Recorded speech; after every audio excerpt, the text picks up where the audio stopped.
You can't just go, let's sync this. Whack. All right. 3, 2, 1. There we go. Now you can figure it out. Welcome back to the Old Souls Podcast, everyone. Welcome back. It's 2 weeks from the last episode. I am struggling over here. Has it been 2 weeks already? Yeah. What happens? Yeah, I don't know. Where does it go? 2 weeks. I don't understand. It's been 2 whole weeks, which that used to be our old schedule. Oh, yeah, there's a camera. We got to look at that now. So, every now and then, don't we? How's it going, viewers? This is a bit of there. a special one lately. Hello there. Hopefully that camera stays rolling the whole time. I guess we'll find out. I guess, yeah, it doesn't matter. As long as we have some video. We should probably periodically check it. I will go ahead and do that, just to be sure. But, welcome back, everybody, to the Old Souls Podcast, the video edition. Hopefully, we can kind of keep it this way. I have a decent system set up in here right now, or I've got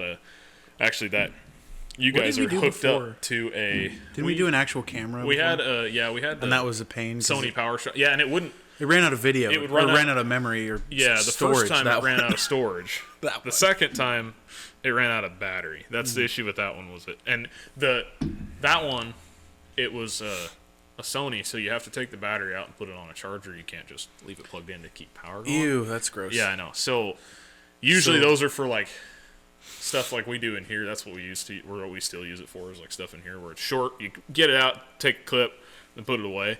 Long-term stuff would be like a camcorder type of thing, which, yeah. Maybe one day we'll get traction, and maybe if we get enough people, maybe right. we start making a little bit of money. Maybe we can hire an editor to do that for us. Have us. Good luck, bud. That's like that's out there. But that's gonna be a while. Just saying. But that's the dream, right? That is the dream. That's always the dream. I'm still struggling with this, by the way. Do you want me to do that for you? No, Mr. No Fingernails. I got a plan. Here we go. I have a broken screwdriver. Oh, that's good. You mean a chisel? Well, yeah, that's basically what they become. This one's not even a chisel. That's a Phillips. This one's just useless. What are you gonna do with that? Oh, there you go. Oh, he did it. Necessity is the mother of all invention. Just remember that. Our favorite instructor used to say that. Really? Yeah, he did. I guess all the time. That's probably where you got that from. I guess. Yeah, welcome back to the Old Souls Podcast, everybody. Yeah, that was the longest intro anybody's ever done. Yeah. So there we go. That's the longest intro we've ever done by a long margin. time. Yeah, welcome back to welcome back to this whatever this is. Yeah, I don't know what it is. It's a podcast, I think. Maybe. I'm glad that we have you guys watching us this time, so we can be held accountable for the things that we do and say. When he punches the microphone, you'll see it on camera this time. Rather than just feel it in your gut. So. In your ear holes. Yeah. Just peek out the microphone real quick. Oh, yeah. For sure. But is the nice John Deere skidder in the shot? Yeah, a little bit, I think. I know it is. You can kind of see this half of it. There's these people here, they have a problem. They have a problem, like a big problem. They hoard equipment. Oh, yeah. How many skidders do you have? How many? 3. And you want another one, right? Your brother wants to buy another one. My brother wants one, correction. My brother wants one. These are 3 of them are, 3 of them. 2 of them are his. One of them is my dad's. And then he wants to add a third to his collection. He's always poking around looking, but. What's it like? Just to, just be able to be like, I want that. Here you go. Give me the keys. Yeah, you got to find stuff cheap enough to do that, though.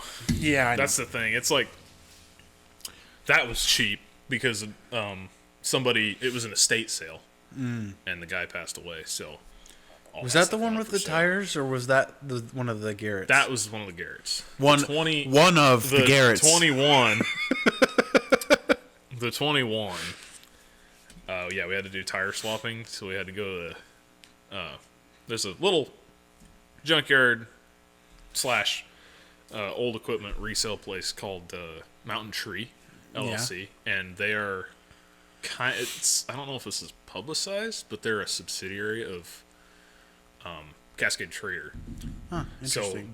So it's a couple of volunteer firefighters. Well, not volunteer, sorry. Volunteer's the wrong word. Off duty. They're much more than volunteer. They're like part-time. They work part-time for Mountain Tree. They kind of run the whole thing in their off time. And they kind of acquire old, worn out stuff mainly for parts. It's a parts junkyard, more or less. Kind of like Waters Tractor. Yeah, but for Or logging Nissa, equipment. Nissal Tractor. Nissa or Waters or Yeah.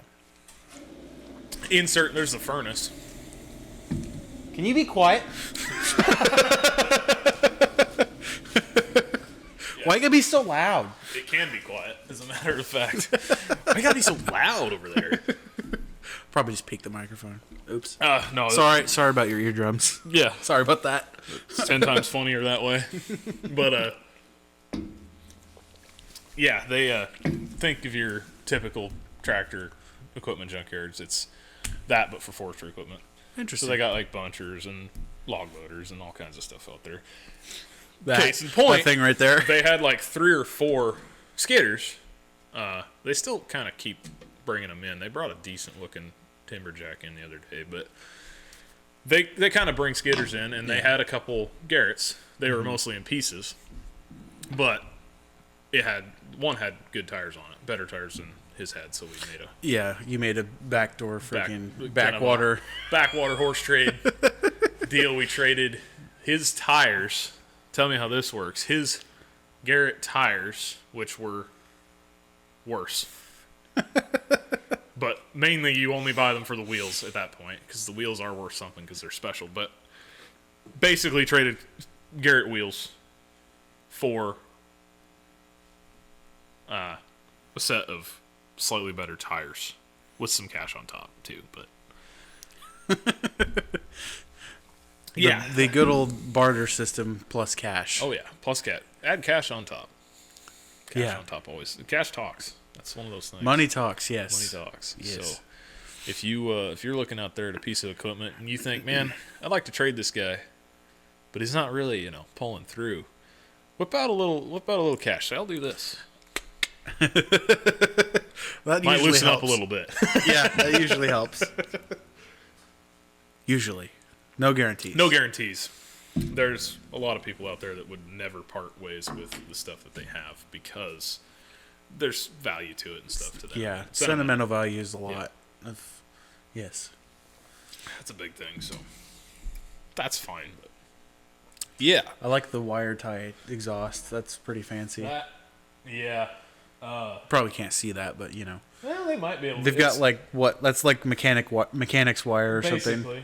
It's thicker than that, too. It is it's what you would call mechanics wire. It's, for those, if you can't see it, it's towards the top of the roof there. They've got like a what do you say, that 5-foot pipe? Yeah, so it goes out and then straight up. Which, that was a factory thing, but it looks hilarious. I'm pretty sure the factory probably had a fancier clamp on it. Yeah. You can put a hose clamp on it. There you go. There you go. You're welcome. Yeah, I'm gonna patent that. Start selling clamp kits for 540As that are just two. Just one hose clamp. Not even 2 hose clamp, one little Just hose clamp. one hose This clamp. big. Yep. Upcharge the hose clamp by 500%. Now you're thinking. Now you're talking. That's where it's at. What you do is you take and you make a little tiny John Deere logo and you stamp that into it. And that, There you go. That's where the markup. $40 hose clamp. Yeah, that's where the markup comes from right there. Actually, here's a fun little game for viewers at home. Go onto any OEM parts website. Oh, geez. And look up a basic part if you can figure out how to use bolts. Bolts. Look up bolts or a hose clamp or something. Like something generic. a wiring connector or something go. like that. If you can find them through their part number system, go ahead and compare that to a equal or exact same part from an OEM that isn't them. Or you can go on Amazon. Or go and on be like, Amazon. Hey, it's $500 from John Deere. Yeah. It's $20 on Amazon. I wonder where I'm going to buy that from. Yeah, exactly. Just that's a fun little game you can play at home. And the funny thing is, usually it's the exact same connector. The only difference is some of like the Deere stuff or any of the OEMs. The only difference is there's a little tiny name stamped into it. You can't really read it. It's usually only about that big.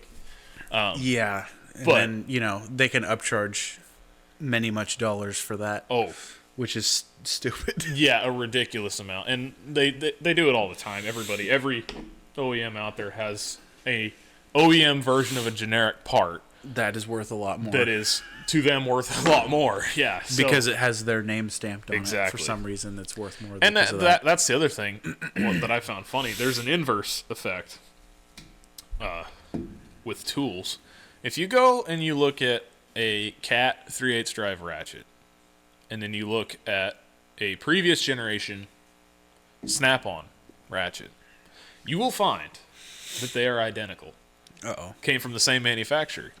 What's funny to me, and this has been a thing I think for a while now. I didn't even know Cat had their own tools. Oh yeah, you can go on Cat parts right now and look up Interesting. 3/8 ratchet, and it has its own Cat part number and everything. Huh. That you can get cheaper Snap-on tools through Cat. They are like considerably cheaper, but they're So I actually have an example. I'm going to get up again. Here we Sorry go. about this. He's going to start a show and tell right here. Kind of look like. I don't have any. Is that your dad's? Yeah. I see. So imagine this. Imagine this. But the handle's black, and it says instead of Snap-on, Cat USA. Yeah. That's what they are. They're these. They have black handles. Interesting. So, that's an easy way to get. And screwdrivers. The screwdrivers are the same thing.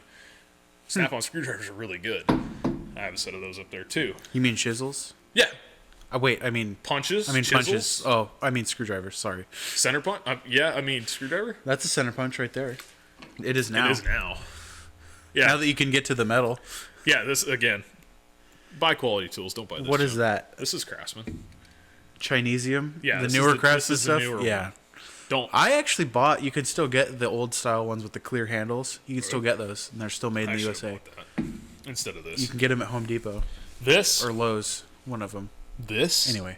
is the most disappointing new Craftsman tool. Well, it's Chinesium. Yeah, and you should expect that. But I expected at least the shank to go all the way through to the bottom of the screwdriver like most people do. No. No, not even close. It literally, what is that? Did you hit it with a hammer? No. I literally, you know what I did? Uh-oh. I was holding a bolt. I grab out on this end, or it's like a bolt screw kind of thing. It was a bolt screw. Well, obviously it was some tight. kind of screw. It was extremely tight. Yeah. I just grabbed this. And tried to twist it, and it just... Ooh, that's cool. The other one was a flathead, and I was actually using it incorrectly, so I don't have a good... I was prying on something, and it just crumpled in half. Where did you get those? These were from... I want to say these were from Lowe's? Because they're Craftsman, Well, but Lowe's is not the... the, Yeah, Lowe's not the carries... USA. This Lowe's is bought cheap. Craftsman from Sears, Yes. and then they went downhill fast Yeah. from there. Yeah, everything. Why did what? Look at that. It's junk. That is junk. I don't get it. Why? Yeah, Okay, whatever. it only goes about 1.25 inches into the actual plastic. There's like It's not even that much. It's like maybe an inch. Yeah. Maybe at maximum, right? And it's got like a rubberized coating on the outside, which is fine. That's for grip, but the inside's all plastic besides the handle, and the plastic that they use is extremely cheap. He's setting it down carefully so doesn't make a lot of noise. But yeah, You're again, welcome. where I was Your going eardrums with, will thank me. yeah, exactly. That can be loud. There you go. I kicked the table. Somebody's got to do it. Yeah, hey. Well, I'll hit the microphone in a little bit anyway, but yeah, case in point for quality tools. That's just where I was going with that. Yeah, and how old's that ratchet? This ratchet 30 years? is 30 years old now, I think. I think this is a 96. Whenever he got these, 96, 95, 96 would have been pretty close. Still going. Yeah. And they have been going for 30 years. And I'm sure he's beat the crap out of them. There's a burn right here from arcing out on something. That's good for it. It's been beat. You can see the handles all tore up and stuff, but it's still going. Yes. Just fine. That's the difference. That ratchet, my cousin and I have worked out of this shop with these ratchets. He's worked out of this shop with these ratchets. Everybody's worked with those at some point. And they keep going. The new Snap-on stuff. Right. versus the new Icon stuff. Did I tell you about that? I saw the video where he did. It was the Gen 2 Icon Yes, ratchets. you did tell me about this because I versus watched the Snap-on it too. ratchets. Yeah. The Icon ratchets took like 100 foot-pounds more before they broke. Yep. Than the Snap-on ratchets. It wasn't even a fluke. So I don't know was the exact interesting. numbers. It was a Torque Test channel for those that are interested, but he was testing the Icon G2 stuff, like he was saying. Mm-hmm. And after I saw that video, and after you told me about what you saw too, I was like, man, Time to go buy some time to Icon go buy Gen some 2. G2 stuff, I guess. Like, I don't know how you can let yourself get bested. When it's like, you know, 120, 130, 200, $300 less than Yeah. Snap-on for better quality, Yeah. apparently. Right. Like, if I go here, I'm just going to pull this up real quick, just so I can kind of get a gauge on what Was that Opera it GX? was. Could you tell? I could tell. Good. That's the browser of choice, not a sponsor, but you wish. could be. Let's see. Yes, for the whole like 26 people that watch our podcast. Yeah. I wonder if it went up at all. I've been know. meaning to check that. Every time I went to go check it, I Check don't have those. any service. Check those views. Let me You should- look. You should have some here. But yeah, what we're saying is the G2, the results that he was getting don't from start making noise. the G2. Sorry. It always comes up on shorts, you know. Yeah, right. I'm like, shush. Don't make noise. But yeah, Now I the derailed most your train of thought. expensive. Well, no, I wasn't losing. I was just trying to find a way to kind of put this into words because it's kind of 28 views. tough. 28, dang. 28 views. Dang, we're going up. We're going up in the world. Maybe. boys. We're going. One of up. them's me, so you can't really count that. One of them might be me. So So 26. it's 26. Anyway. It's fine. Hand tools. Just saying. One of the most expensive tool. It is actually the most expensive tool brand, I think, in my Snap-on. opinion. Yeah, by Oh far. yeah. Oh yeah. I think by everybody's opinion, actually. I shouldn't say mine. And to let yourself get bested by the underdog that is not a tool truck brand, they're a franchise store, Yeah, a retail a store. retail store, selling what can only be described as direct imported tools. Economical. Yeah. Very, very economical tools. economical. It beat you in a torque test. That's pretty sad. Which for a long time, I'm sure we were probably watching Icon, Harbor Freight brands in general, going, those are kind of like, they're good to have in a pinch, maybe cheap and cheesy tools. But now you can fill a whole toolbox with them. This one right here, and get on fine, totally. Well, yeah, you have most, like, your ratchets and stuff are all... 90% of that box is Icon. Yeah, Wrenches, there you go. ratchets and Well, stuff it's like like that. Izzy's brother. Yeah. That whole toolbox is full of... It's Icon. everything is Icon. Yeah. Including the toolbox, right? The toolbox is Or no, it US was... General, That's right. which is another Harbor Freight brand. Yeah. But, you know, I mean, it's not... Those will probably last them just as long, Just if as not long. longer than anything you buy off a tool truck. Right, and that's the thing. The reason you buy off a tool truck, well, two reasons you buy off a tool truck, really. One, convenience. Yes. That's... the I main need thing. this tool right now. Two, And it's right here. warranty, Yes. which also plays back into convenience because that truck is there. Yes. You go, oh, I broke this last But week. you have the other side of that coin too, where you have places like where I work where we don't get any tool trucks, Exactly. Neither do I. and I have Cornwell stuff. yeah. What if I break it? I'm never gonna get it warranted because I don't know. Yeah. I don't have access to a Cornwell dealer. That anymore. tool truck, yeah, there's no tool truck. So there you go. There's the flip side. Then I could go to Harbor Freight and lifetime warranty is Yeah, lifetime exactly. warranty. Lifetime warranty is they have to honor it to a degree, and they actually do a really good job. Yeah. At honoring it. They'll replace individual sockets. They have a little, I might have talked about this before, but they have a little clearance section at the back of the store. Mm-hmm. You can go back there, and it's just their stuff that, like, where they picked a single socket out for warranty, or like a single pair of pliers or something like that, and you can buy it on a heavy discount. We're gonna have to go raid a Harbor Freight one day. Oh, dude, I'm terrible when I go there. Because everything... It's like getting on the tool truck. Huh? Yeah, the problem with that is it's like getting on the tool truck, but everything's cheap. It's like, ooh, that's not that bad. So you just start grabbing That's stuff. not that bad. That's not that bad. Oh, hey, look, I need one of those. And then it adds up. Yep. But it's And still... you're like, oh, I spent $500. Oops. Exactly. And that's why we kind of need... We need tools like Icon. We need cheap... Good. Cheap but good. Cheap but good, which is a tough combo. Maybe not good. Cheap but decent. Yeah, cheap but decent. And that's why we need... Because there's a balance. It's hard to get cheap and good. That's not really a thing that's possible. It's your triangle, right? Yeah. Cheap, good, and fast. Yeah, cheap, good, Fast doesn't apply here, but Yeah, you can have one or the other. Yeah. Cheap but good. You can't have cheap but good, and you can have expensive but bad. But more or less. You can have it both ways. Yeah. But it's like, it's rare. Yeah, and it's cheap but good is really rare. So Yes. that's kind of the point we're getting at. You need a challenger from a retail store like that to come in and kind of shake things up a little bit. Be like, hey, if you're going to be selling tools for... I'm on And Snap-on's the funny website thing right is, now. like, they make them look like Snap-on ratchets just to tick off Oh, Snap-on. it's so funny. It's pretty funny. Down to, for a little bit there, the font for the for like the serial number was identical as the one on the Snap. It's like, oh my gosh. That's pretty funny. Let's see. Let's just look right here. Oh, Ouch. That's Yeah. going to be expensive just by your reaction, I bet. their low profile 3/8 drive is $136 just for one. Just for the ratchet, right? Yeah, not even any sockets or anything.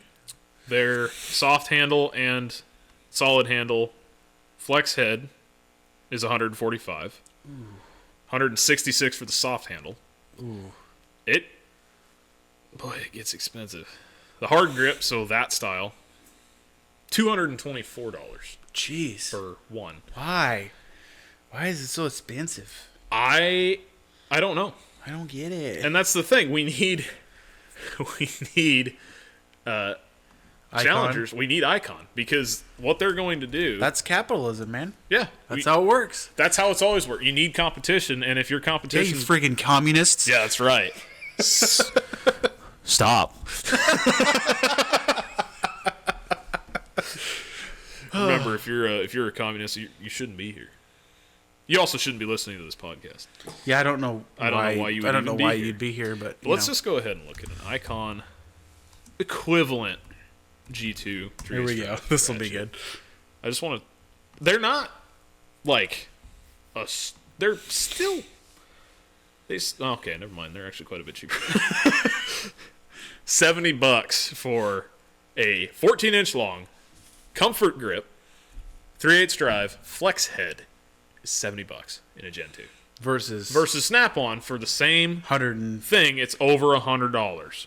Let's look right here. Flex head 3/8 drive ratchet with the soft grip. Almost $200, $189. So almost $100. Well, a little more than $100. A little more than $100. More different. expensive. It's $110,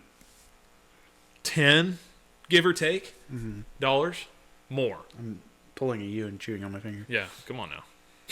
Only I can do that. And then, yeah, all their stuff is reasonably priced. Mm-hmm.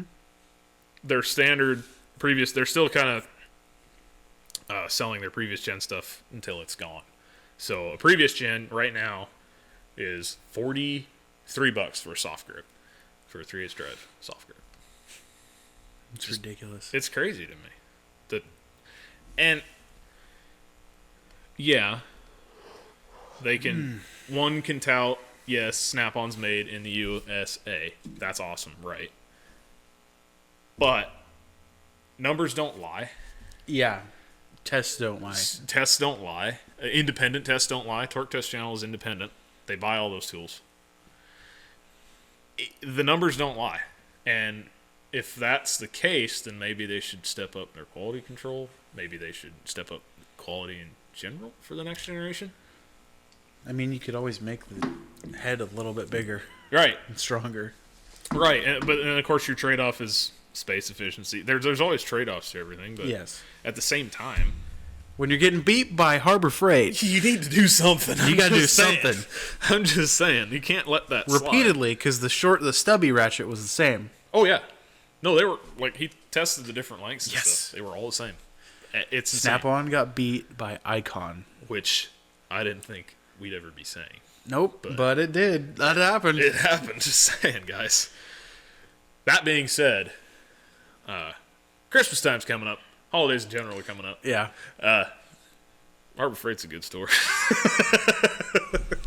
This is true. It's a great place if you're looking for not a sponsor. Just saying, they got good That'd stuff. be good sponsorship. That would be a good sponsorship, You got to kind of have people watch you first. right? But just saying, that's a good one. We're on the right track, right? Yeah. Oh yeah. Maybe. Oh, yeah. You just got to put some buzzwords in the title, and then that'll get pushed to I people. see that worked a little bit last time. I'm hoping that because this one's only 2 weeks after the last one. What should we talk about this time? I don't know. Cummins transmissions. Cummins. Cummins transmissions. Cummins. Duramax Power Stroke Cummins. There, we're good now. Oh man. YouTube will love us now. Caterpillar. Caterpillar. Doosan. Sure. Just What add them what all. do we got? Komatsu. There you go. John Deere. John Deere. Well, we said John Deere already. So Okay, we got that one. I was so we're good. talking shit about him. Yeah. New Holland Tractors. International Harvester. Let's see. I don't know. Throw Case them all in IH. there. Case IH. Yeah, sure. Let me think. CNH Industrial. Case Construction. Not Dresser Dozers. Fiat Powertrain. There you go. No, not Dresser Dozers because that'll probably tank your ratings. For all I know. Anyway. It sure tanked my ratings. Yeah. How what do you mean? You're gonna have to expand on that. am not a big fan? right now of Dresser Dozers. I don't think I talked about. Well, maybe I did. I don't remember. I kind of Just do it again. I It'll kind be of think fun. we talked about Cummins stuff, man. Like, just like truck stuff, but short and the long. I pulled a transmission out of a Dresser TD12 XP, TD12C XP. That's the full model name for those that are interested. Anyway. Shorten this up a bit. I pulled a transmission out because we were using said dozer up there on that hill, clearing for a house site. And while pushing brush around, it started to feel goofy. It's not even working that hard, really. No, it was not pushing a ton of dirt. I mean, it might have started to maybe push some dirt in a little bit there. But, those are dozer things that should be able to do dozer things. It wasn't doing a ton of work, and it was way overpowered for the job it was doing anyway. So, amidst all this, it started to feel kind of funny. The first thing that happened was all the algae in the fuel decided to exit the fuel and go into the fuel system. The tank. Was Plugging. it growing algae in the tank? Oh, it was disgusting. There's water in there? Yeah, well, because Nice. it was half full instead of plumb full. You usually want it all the way to the top before you store stuff. But it's diesel because you don't want water moisture. Yeah. You understand. But the first thing that happened was algae got into the Fuel tank. fuel tank, and then it got into or inline filter under the tank. So And you it started sloshing it around and plugging yeah. filters and stuff, and etc. So put Biocon through it. Started to run because that thins it out. And Makes it. shoots it right through there, Yeah. so you just have to clean the filter out every so often. But it still was feeling funny, and I don't know how to describe what it was feeling like at the moment it failed because I wasn't there. All I was told was it lost second gear, and so he switched into a different gear, and then shortly after that it lost first and third. Oh, good. So How many speeds is it? it's a 3-speed. Well, that's all That's of your all gears, of isn't it? Uh-oh. We've got a problem. It would very slowly limp itself off the hill. Yeah. It limped it down off the hill, and for context, it was sitting over in that direction from where we're sitting right now. It was sitting there for a while. We started pulling stuff, and then there's a gauge kit over there, hydraulic gauge kit. I plugged that into the dozer on the side. Where all your test ports are? Where the test ports are. There's like 5 test ports. Pressures were checking out okay. Get to the range clutch pressure. 0 Oh, good. in all ranges. Well, that might be your problem. so that's a slight issue. That's a big problem. That's a big Still, problem. fingers crossed, because we didn't know better yet. So, fingers crossed, we're going.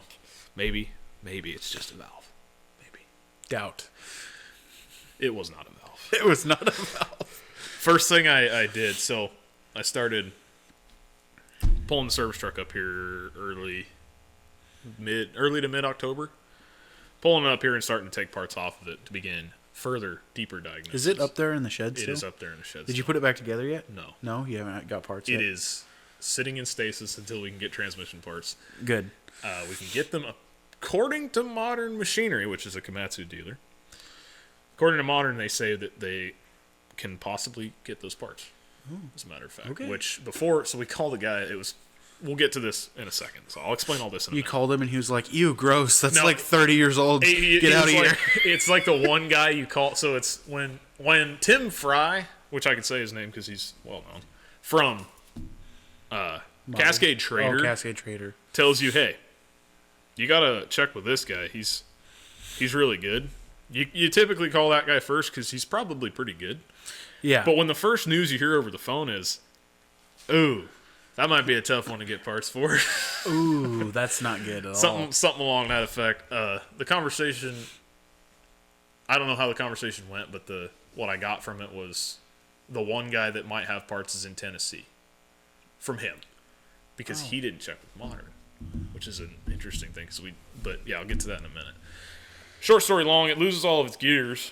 I'm pulling the valves out because I'm hoping still That it's a valve. that it's a valve. So I pull the rate of rise valve out because my dad read the service manual on the rate of rise valve. Its function is to gradually bring pressures up in the range clutch, and it kind of controls the pressures in the range clutches. Yeah.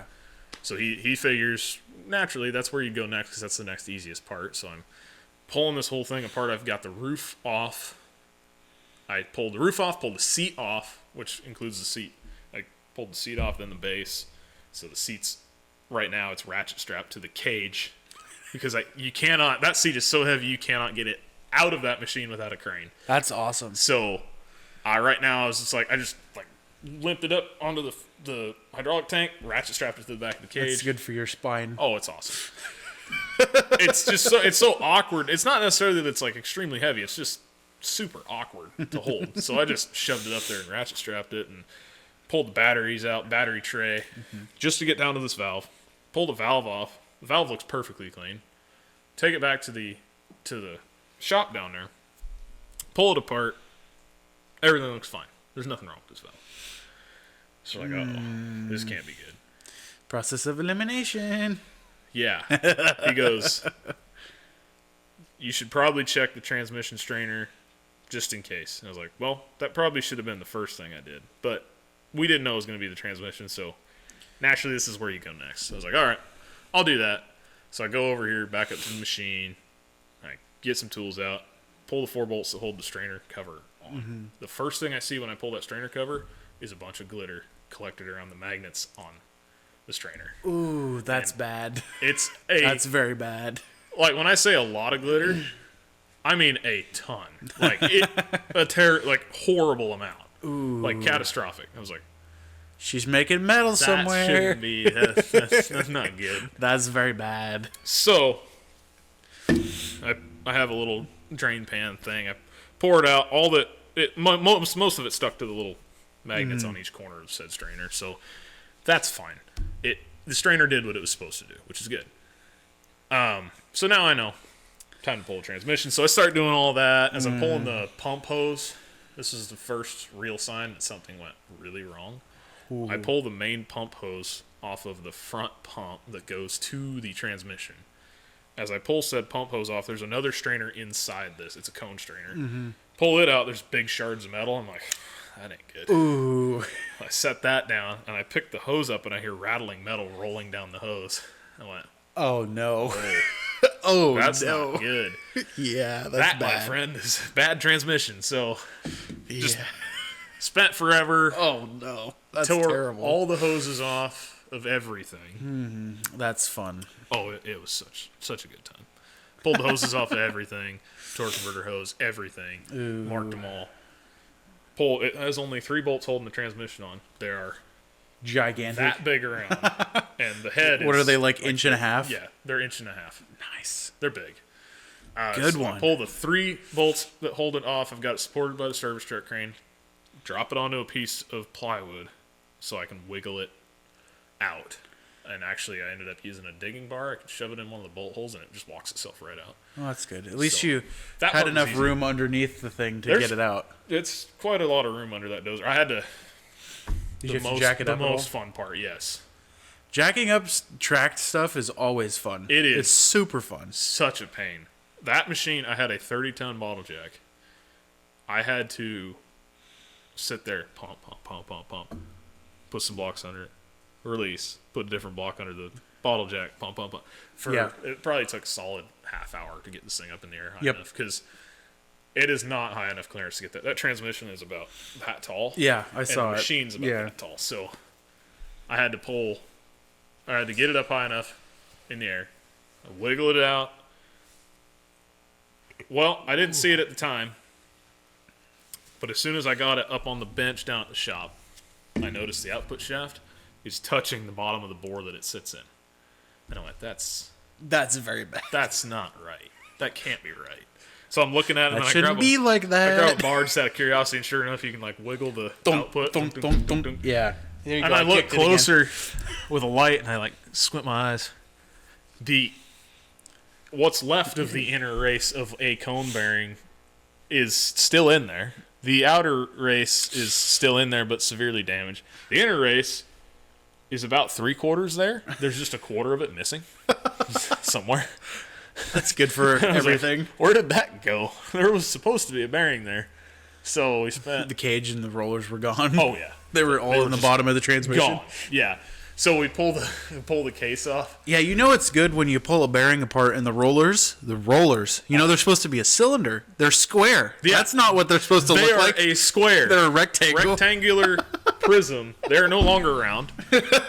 The That's bad. bearing, That's very bad. The inner race was you could tell it had gotten very warm because it was discolored. So Blue. was every single one of those rollers had blue discolored. Like the bearing had locked up at some point during when they were using it a long time ago. They didn't notice it. Yeah. Parked it. When we went to fire it up, it decided to let go. Well, you can't really tell. I mean, Oh, no.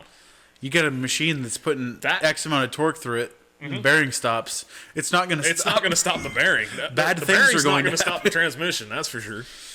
So, what we think happened is when they were pulling a line in somewhere, it did that. Nobody knows because you're not going to hear it. It's so far underneath you and so Well, far you got an encased. engine in front of you that's making a lot of noise. Ton of noise up front. You're wearing ear protection. Yeah. You can't. I mean, That's not something you're going to Yeah, notice. no. And so, didn't notice it. They did their pull just fine. Parked it. Of course, when we come back to use it 12 years later, go up to the house site, that's when it decides. well, it also doesn't help letting stuff sit all the That- time. yeah. Like you guys do. You do All that that stuff. all the time. So that You got a shed full of equipment that almost never moves. Mm-hmm. Like that. Right. That's usually not good for anything. It's But okay. We have some things like that too. oh Don't yeah, worry. everybody's got stuff that just sits at some point. But yeah, that doesn't help. Short story long is what happened there. Long story short. Now, Bearing go bad. bearing go bad. Bad for transmission.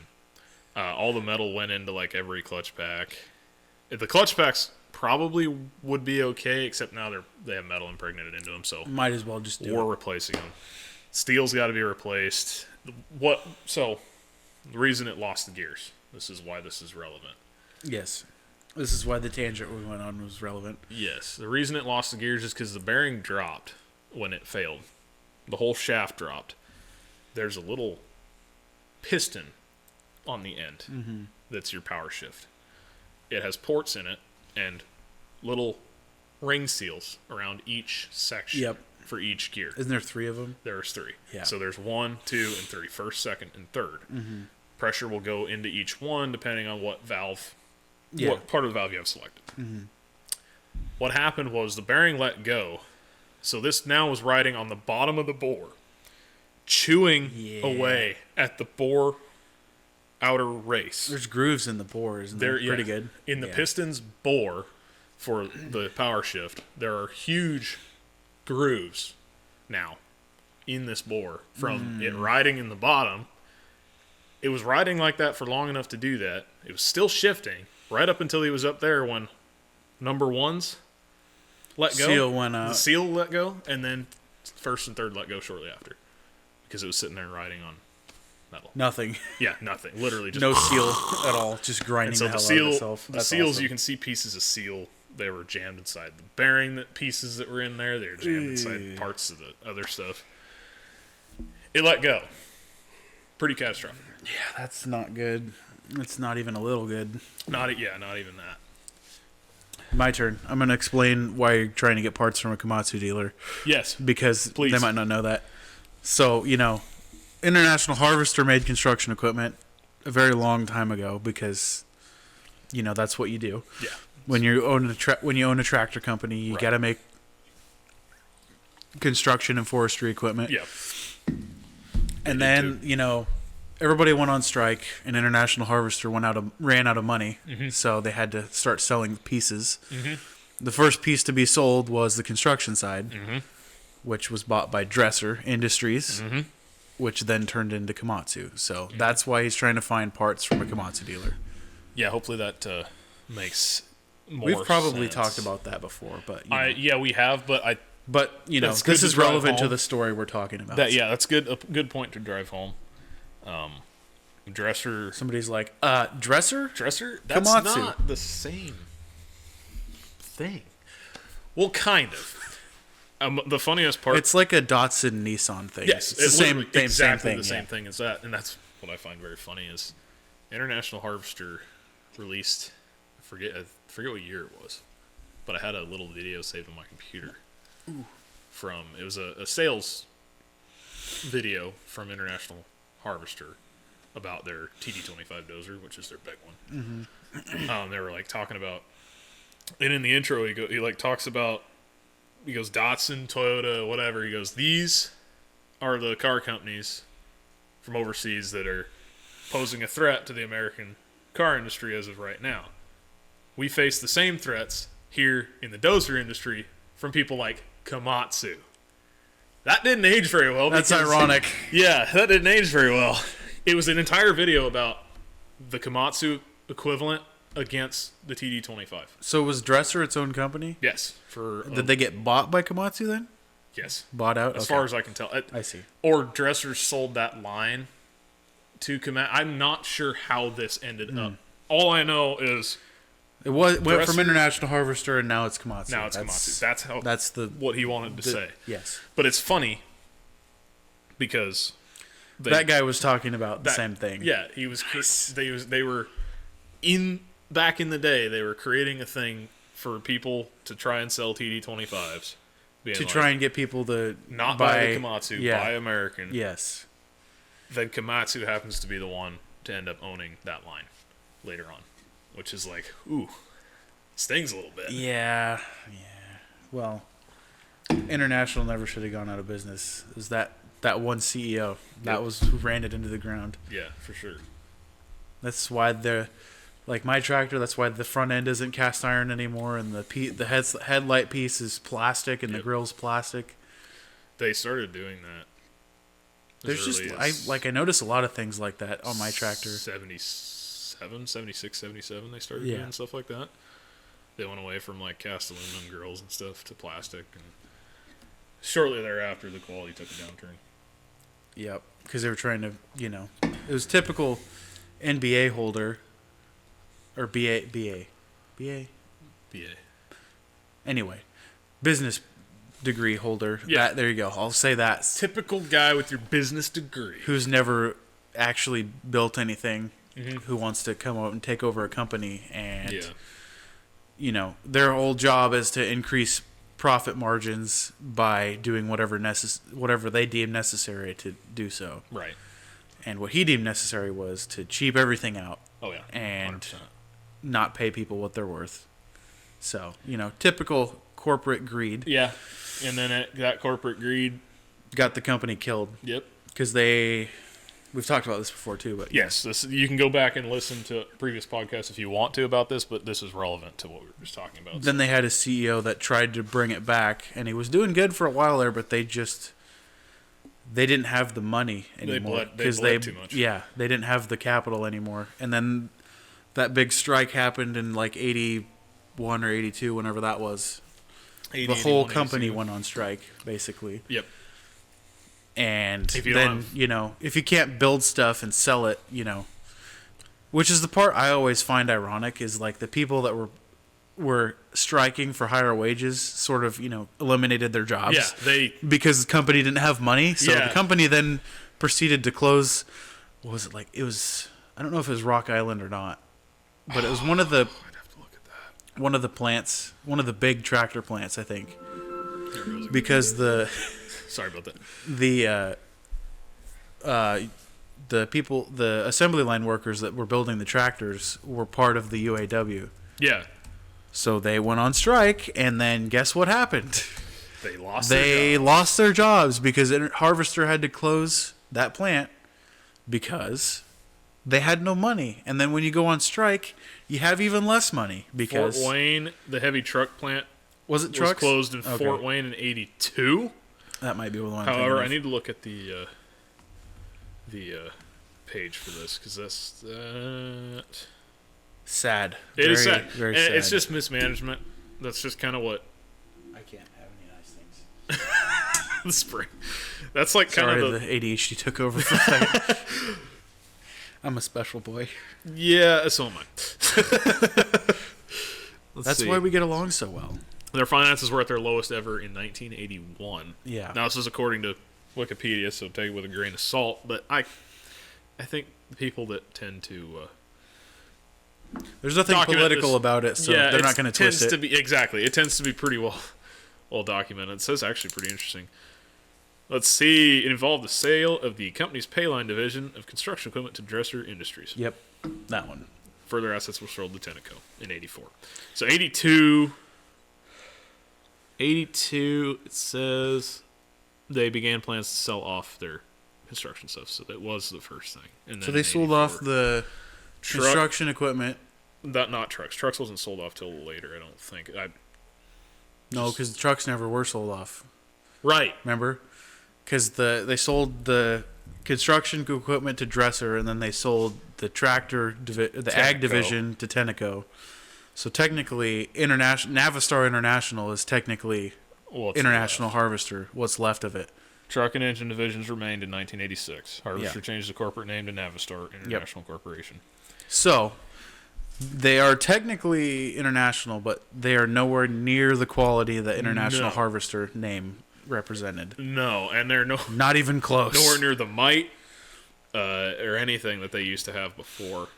So if you're looking, this is kind of depressing, but if you look today at like a modern International LT truck, about 40, 50 years ago, they were making everything. Yes. And now they're reduced to just making those and a few other medium duty. Well, they still make they still use the Workstar and all Yeah. those names. They still use the Star names. Lodestar, all that stuff. Yeah. Right. But they don't sell a lot. They're like 6% of the market share, I Yeah, think. it's incredibly small.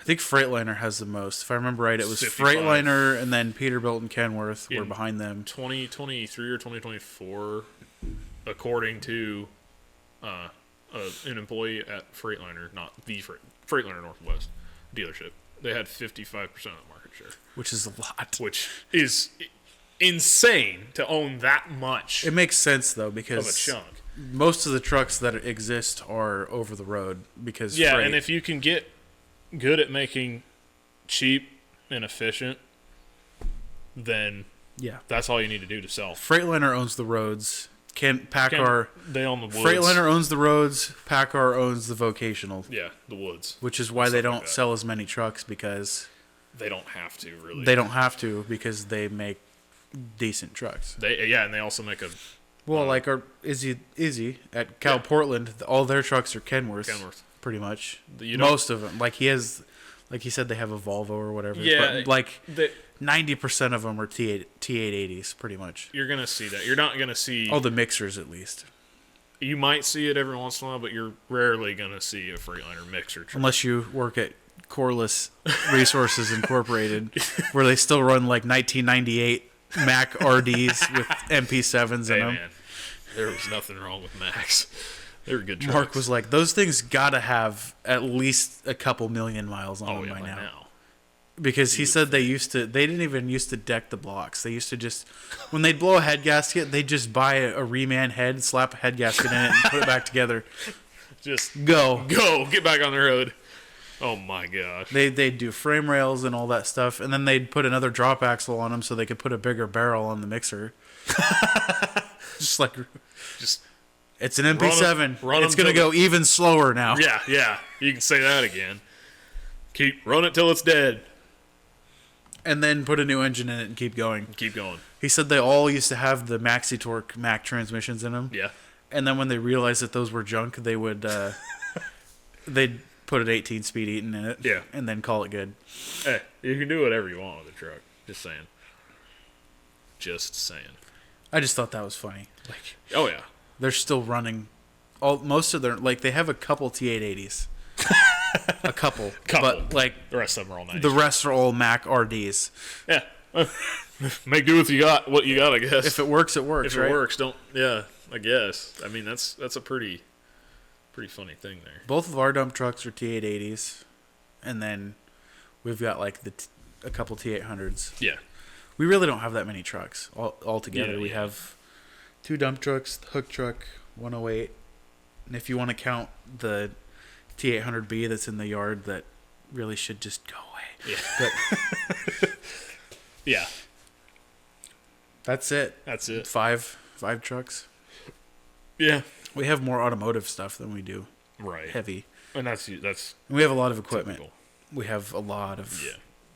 equipment. We have 3 backhoes. We've got 2 minis, 308, 310, 315. Right now we have 320, Yeah. or we did. I don't know if we still have it. It was in Leavenworth. Huh. And then we've got what are the loader numbers? 9. It's like a 930H. Like the smaller, the 930. And then we've got like a little bit bigger one, like a 940 or whatever. Yeah. I don't know the number on that one. 9 something usually is how those go. But yeah, we've got a lot of equipment. Yeah. Well, yeah. And then a lot of you little need to. stuff like, hot saws and stuff like Yeah. that. Handheld stuff, generators, Stuff for same here. Yep. little stuff. Stuff that you need for job sites and stuff. Cutting concrete's fun. Yeah. No, No. I've done that before. It's not fun. I did that when I still worked for Ryan. Oh yeah. Yep. Cutting We did concrete. chain link fence in the middle of an asphalt parking lot. Oh. So you have to cut around each spot and then fill it with concrete when you're Yeah. done. That was fun. Yeah, that sounds like a blast. No. No. I just got over digging fence post holes with a pair of postal diggers Yeah. every single day. Yeah. It was really old for me. And I was like, this is not worth it for what I'm getting paid. Yeah. My body hurts all the time. Let's do something else. Of course, I can't say much because my body hurts right now, too, Yeah. from what I did yesterday. So. Well, fair enough, and so does mine. So, from what I You did should have today- seen me yesterday. Oh yeah. Oh. Gosh. I put a frame patch on my buddy's F350. Oh, yeah. He's got a 77 1-ton with a 12-foot flatbed on it. Oh yeah. And it's cracked right by the power steering box, which I'm finding out is a pretty common thing. That is the thing. Yeah. Especially when it's got a 12-foot flatbed on it and you overload the hell out of it because Yeah. it's got a 12-foot flatbed on Yeah. it. Yeah. It's a 350. So I had him grind into the crack. Even though it went all the way through, I had him grind into it. Yeah. And then I welded that up, ground it smooth, and we took a piece of, I think it was 3/8 channel, or not channel, angle. Yeah. And they cut it to fit in there. And I welded all the way around the outside, and then I plug welded it on the side and the bottom. Oh yeah. That thing's not going anywhere. No, I can imagine it is staying there. It was on fire a couple times. That was that's- cool because it was leaking ATF all over the frame sweet. rail. So when I welded on it, it just lit itself on fire. I was Yeah. like, that's cool. That's nice. That's fun. Yeah, there was, before I started welding, the air in the shop was clear. When I stopped welding, there was a white sheen in the top of up in the trusses. Just where all was the pretty fire cool. burned off. I was like, oh, that's cool. that's I'm breathing. There's a lot of fire right here. Oopsies. Oops, my bad. That thing was fun to get into our shop because it was over the pit, so I could get to it. Oh, dude. No. Well, first of all, it turns like a whale. Yeah. Because it's, probably 25 feet long. Yeah. Well, maybe not. It's only a single cab, but Yeah. I don't know. You figure probably 4 foot for cab, so 16 foot probably plus maybe another 10. So, Right. Yeah. 24, 25 feet long, probably 23, somewhere in there. 23 to 25. Long enough. Too long. So you got an 8-foot wide flatbed, Right. and we've got the counter in there. The only way you can approach that door is from the field side. Yeah. Because you can't go through there, and no. Yeah. So the counter's in the way. So you have to come in. You have to put the nose of the truck in the middle of the door frame, back up, and then turn in. Even with my truck, I have to do this. Oh, God. It's bad.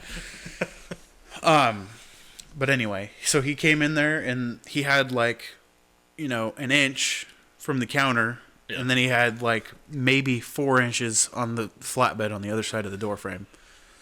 So he gets past the counter and we're like, go straight. So he goes straight Yeah. until he's going to hit something, Yeah. and then he backs up this way. And then he made it in. Then he made it in. Yeah. Oh, that was man. fun to get in there. Yeah, it was that'd be easier to a get blast. out. He did the out in almost one shot, too. Oh, really? Yeah. Huh. Okay. That's good. That's good. It's always easier pulling it out for some reason.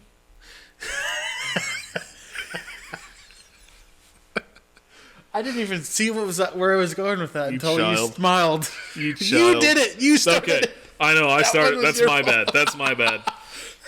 That's my bad. But yes, It's always easier pulling vehicles out of the shop than it is to back Pull- them in or okay. pull them in. okay. There you go. That's more.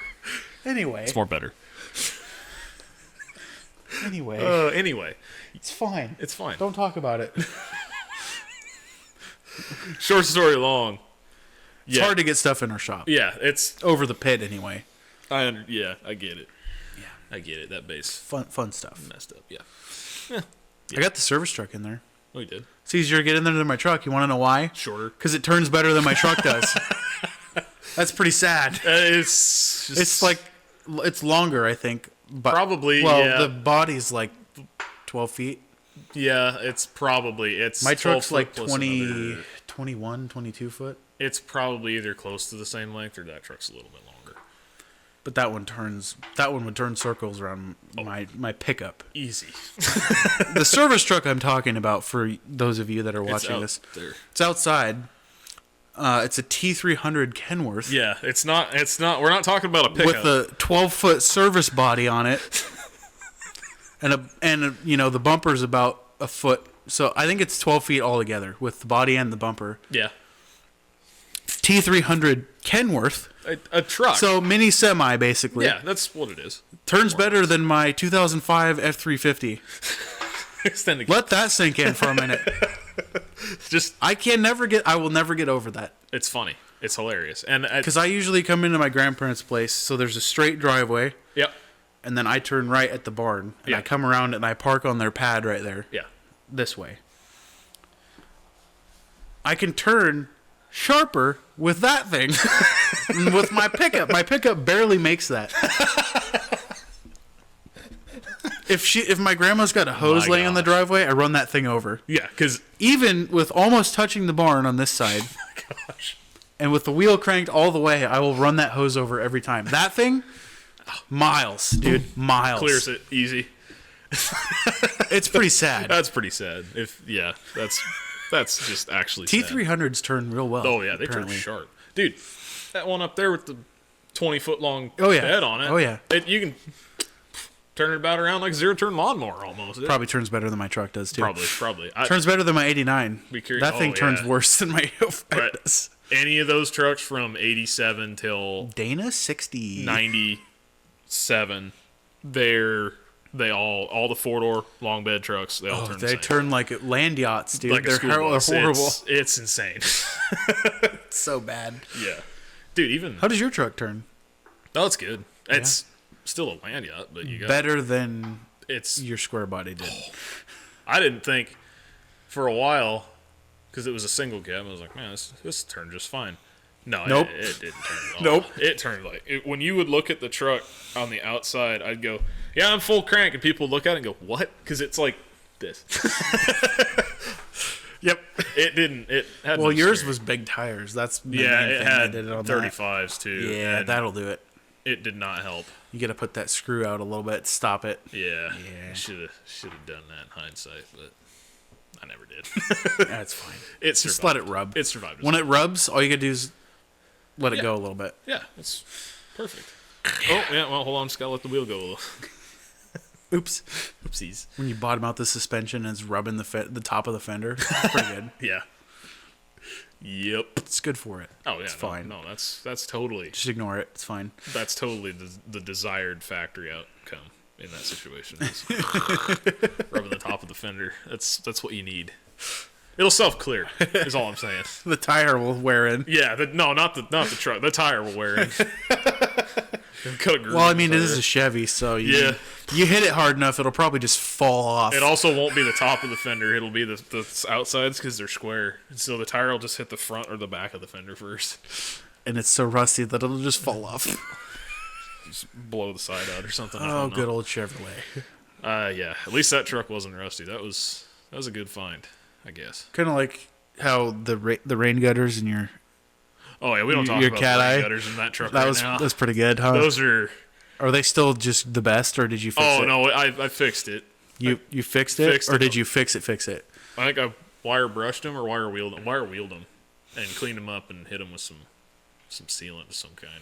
Because they're steel Yes, in Washington. Yes. Actually, it was in Oregon, wasn't it? it was By was the by the coastal ocean. Oregon, Yeah, by the that, yeah. salt.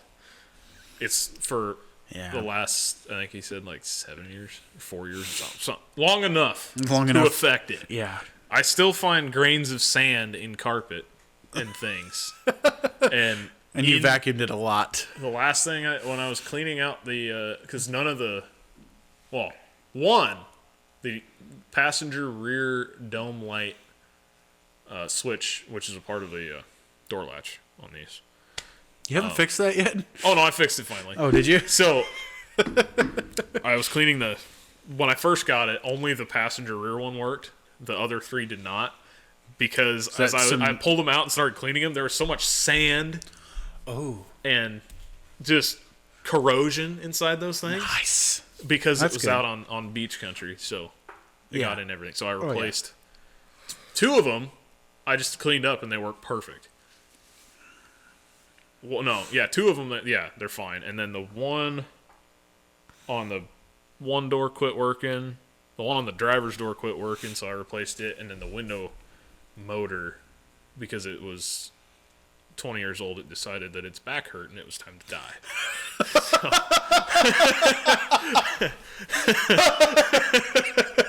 That was pretty good. Yeah. So That was pretty funny. me and this window motor agree on one thing at least, and then My back hurts. My It's back time hurts. to die. so Oh, I need to get you that sticker too. my back The hurts. Milwaukee My Back Hurts sticker. I'm gonna get you one of those for Christmas. my back hurts. There you go. That's gonna be your Christmas Oh, present. that's so funny. But yeah, it quit on me because it was getting old and tired, and so I replaced that too when I was in there. Yeah, now they all work. There you go. Because you have to replace all the parts that have beach, sand, and salt in them. Weird. There's like aluminum parts on that truck too that had like, Electrolysis. salt bits. You could see where they were because the corrosion started on it. And That's good for it. like, It's fine. You don't need to worry about that. there was It's a lot fine. of deep cleaning that had to happen to that truck. Well, and that lovely GM frame coating they use Oh, it's that awesome. like flakes off with your fingernail. It's amazing. I don't even know pretty good what stuff. I don't know if that one's. I don't think That's one thing you can't say about a Ford. they didn't do that. Ford paints their frames Yeah. really well. My frame is painted in parts on that truck, but I don't think it's the parts that matter. Like they don't paint stuff like brackets before they put brackets on. I'm not sure. Like, body mount brackets where the rust just starts to seems to creep out from behind that. Cross members are black, but the outsides of the frame are starting to remove their black. Well, yours might be old enough, but I'm talking about mainly like the newer. Oh yeah. Newer GM trucks, they do not coat the frame very well. No, they like have some guy down there just like going with a wax gun. That's all it is wax. It's literally wax. you can run your fingernail across it and it comes off. Yeah, the truck at the phone company down there, that 1500 has it. We're like flicking it off because it's like, this is stupid. It's got wax drips just dripping off the frame, and you can just flick them. Good for it. General Motors. Yeah, that's those newer ones. I'd say that new truck we bought for one of our foremen. Yeah. Frames painted real nice on that. Oh, yeah. It was nice glossy black. It was pretty nice. Good. Yeah, that's one thing I can say about Ford that nobody can dispute me on. This is true. They paint their frames well. I gotta paint mine now but mine is painted, but where it was. How deep are you gonna go? Are you gonna take the cab and body off of it? No. Oh, okay. No. You probably should. Yeah, but that's a lot of work. So it's just like the sides of the frame. Because the sides of the frame were exposed to the most, so the paint's just weathered. And it's just weathered off. There's no rust. It's just the paint's super discolored now. It went from black to being that sort of chalky. Yeah, black, I know what you're talking about. Like the chalky white all over. It's like, my truck's kind of like that too. It's like, ugh. Now it's bare in one spot though from all the oil. Oh yeah. All of the power steering fluid that was leaking all over it for a while. That's right. You fixed it. You don't need to worry. You don't need to worry about that. It's fine. It's fine.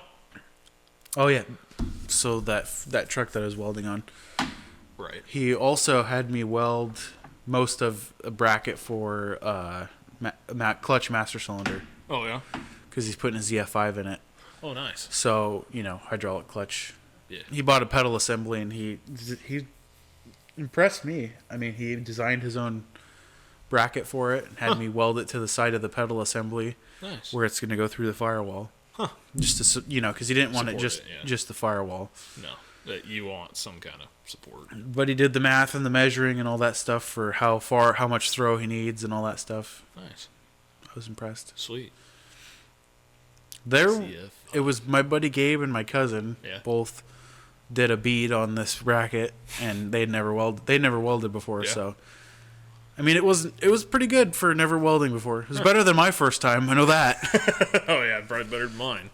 I know that. So, yeah. Anyway. Yeah, that's cool. We got everything done. I got all my pretty lights put on. Yeah, he. And I'm not done yet. It's gonna be. Yeah, it'll be better.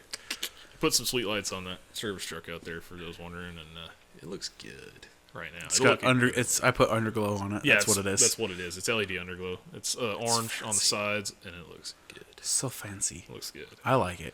Makes me want to do it on my truck, but can't. Don't know if I can squeak that one by the boss, so we'll figure that out. I can get him for you. You just put him on there and be like, I don't know what happened. I drove through a light. Some elves came in there. Yeah, something. I drove through a light store, and I don't know. They just got stuck there. I don't know what happened.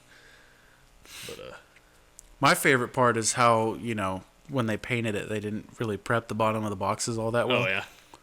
So I was sticking those things on this morning, right? Those little zip ties things. Yeah. That was some words. Little zip tie things. Zip ties things. Zip ties. That's how brain work. Yeah.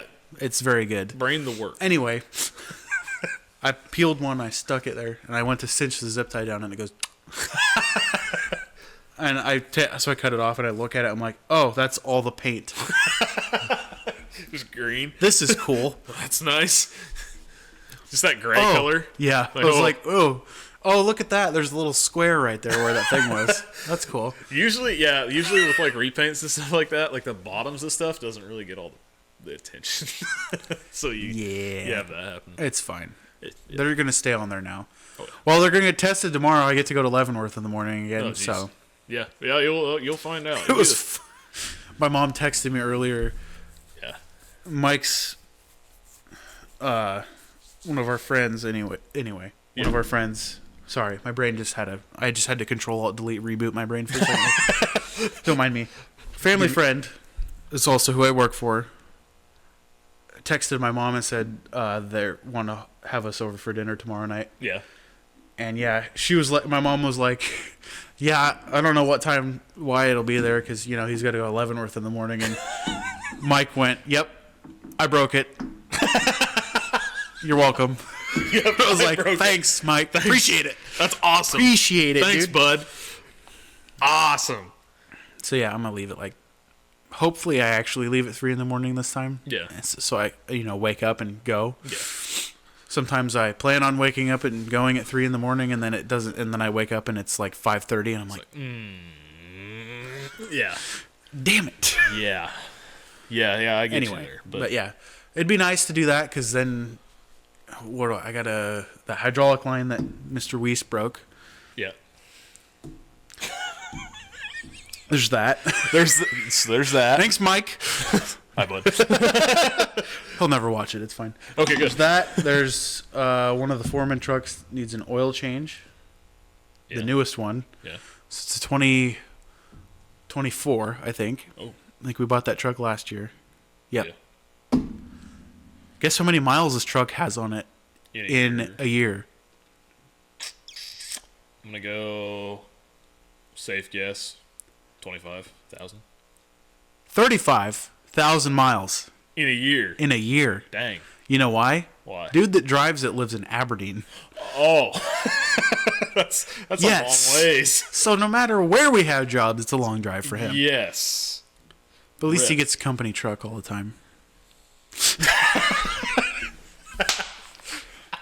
You like that? Yeah, that's good. So there's that, and then there's one other thing. I'm going to have to ask Mark again because my memory is just the best. Right. Oh, you want to see an amazing picture? I do, actually. We spent so much money on hydraulic fittings. All of them. We went and raided Morse Hydraulics in Tacoma. Oh, good. Restocking all of the stuff. Milwaukee pack-out boxes that we Yeah. got in our... What's going on here? That one disappeared. It's okay. It's fine. Squirrel.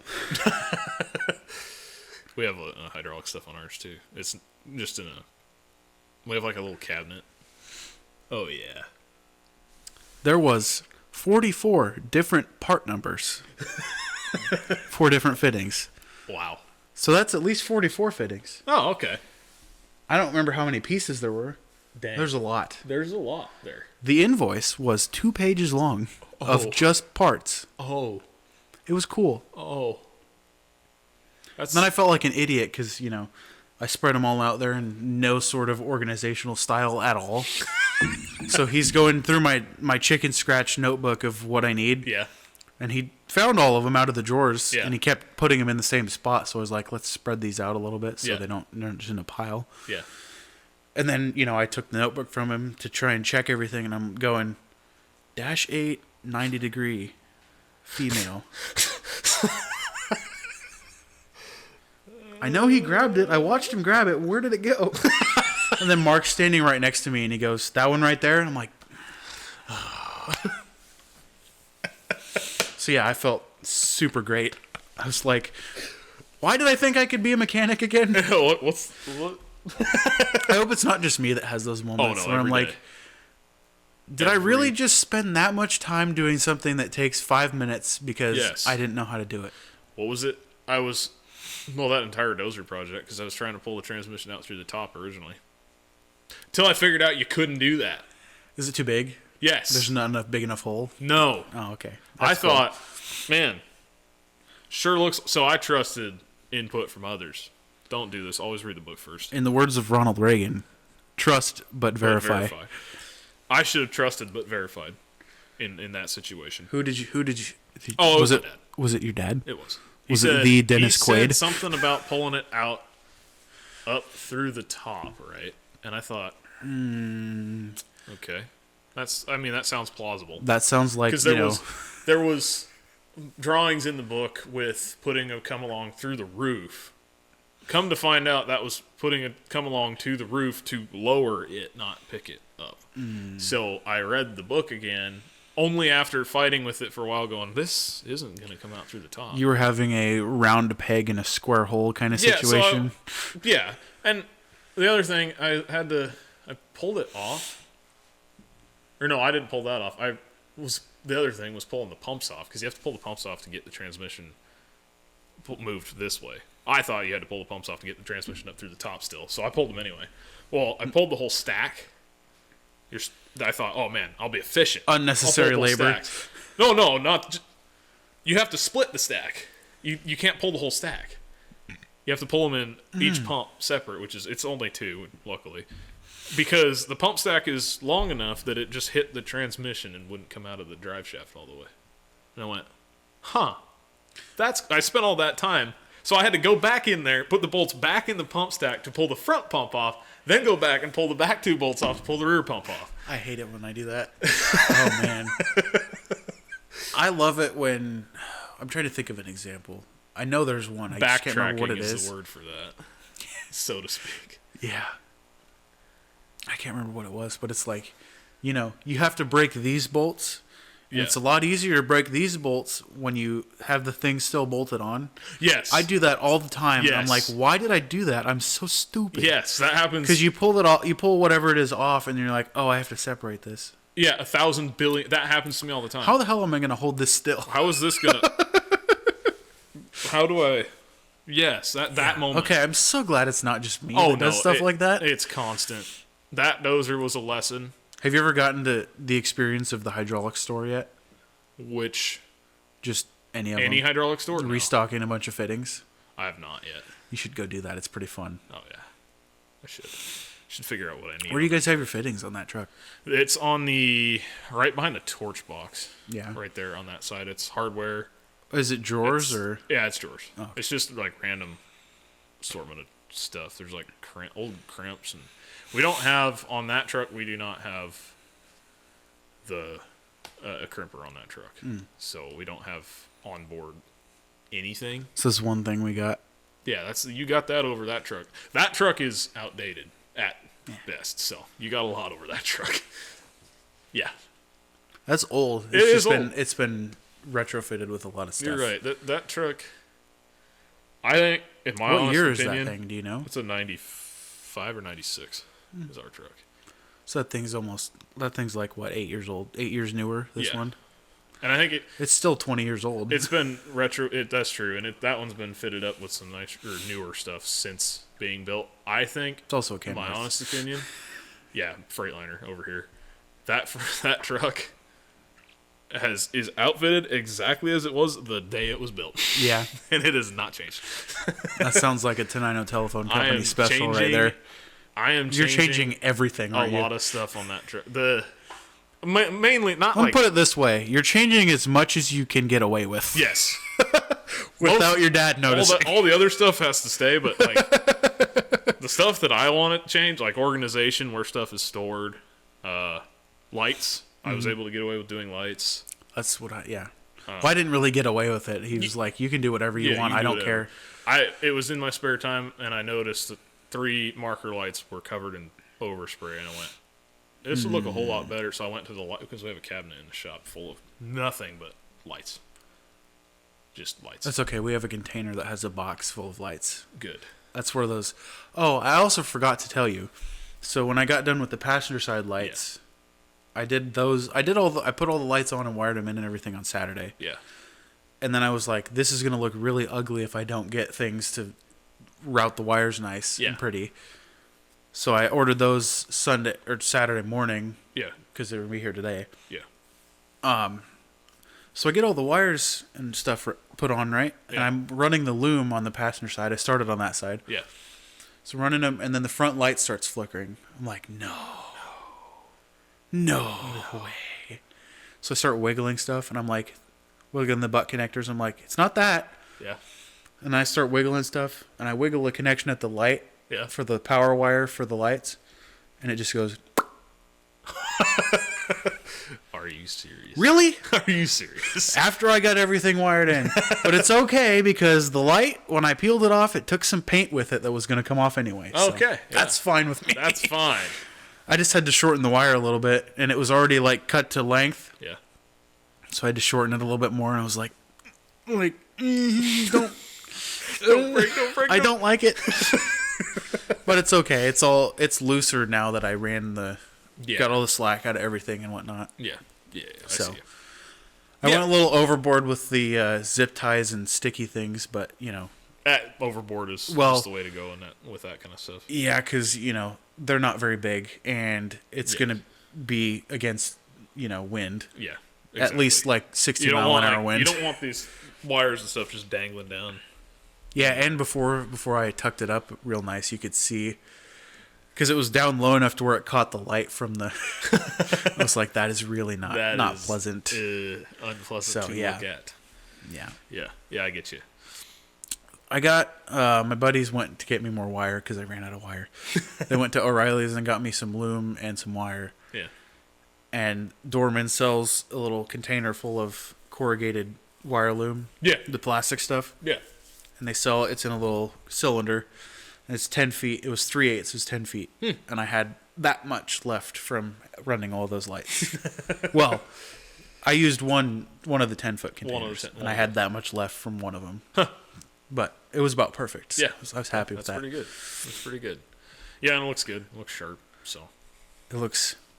neat. I like it a lot. Yeah. Every time I look in the little mirror on top of the door, Yeah. I'm just I like, see the. oh, that you can looks. see the light casting. Oh, on the that ground. looks so good. Yeah. Oh, yeah. I'm just like, ooh, that looks good. I'm really happy with couple the way things. that turned out. Yeah, I still have a couple things to do yet on that. And it's gonna get better. Oh yeah. You got more coming. You're gonna have to do that now, aren't you? Now I'm looking at it going. Yeah. I can get you some lights. I can go to Equipment Unlimited up there and get you some lights. Oof. Those aren't that expensive, I don't tempt think. Me. Don't tempt me. Like They're not that expensive. Oh gosh. Can we get you some? Uh-oh. Yeah, it just- depends on what I can get away with. Just stick them under there. I just used lacquer thinner, and I wiped it off with a rag, and then I went over it with a lacquer thinner rag. So you really. And then when I went to put all of that stuff on, I would scrape it with my thumbnail to see if the paint was going to come off or not. Yeah. Yeah, they don't prep the bottoms of those very good, like we said. It's but- fine. Yeah, I did. The rest of the truck looks okay. Oh, yeah. Nobody's ever going to see the underneath except for the mechanics. No, and the top looks good, so. Yeah. What's it matter? It's a nice looking truck. Yeah. Oh yeah. For sure. Yeah, I got. Daddy's going to like that. Oh, I think so. I think he would be into Father Helm is going to like that. I think he would enjoy Oh yeah.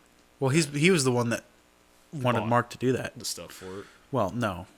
Mark buys all the stuff. Right. But that was one of his visions that he had Was to do those kind of lights. that. Yeah, that'd be good. That's I kind of just wanted to put a little personal touch on it. yeah. So I was like, this looks really good. Yeah. I'm going to keep going too. Oh yeah, for sure. Yeah, I did. I started my light upgrade idea or path from. I saw the broken reflectors. So this truck is old. It's just got riveted on reflectors in the corners, bottom corners of the box, instead of marker lights out there. You're going to fix that, aren't you? Oh no! All I did was I went to the box of reflectors in the cabinet that has the lights and all the other stuff. I just grabbed reflectors, replaced them. I was like, that looks pretty good. But now it makes the lights in the middle of the box look really stupid. So I went over to the thing and found a set of matching 3 2.5-inch, because this truck is outfitted entirely just like that one. Yeah. Standard. Yep. 2.5-inch or 4-inch lights. Yeah, it's everywhere. handy when it's like that. Yeah, That's it makes exactly the way that one So is. much easier. So I just went over there to our pile of all those lights and found 3 matching, nice, clear LED red ones to replace the incandescent ones. And then I found 3 grommets, because the grommets were covered in overspray too. Awesome. I think somebody must have rattle canned it at some point and was like trying to cover it with a piece of cardboard or something, and it just got past it or something. I don't The know. good old cardboard masking. Yeah, I don't know what happened. I literally, it looked terrible and it was bugging me. So I replaced those and I went, I'm surprised your dad didn't do any of that. I know.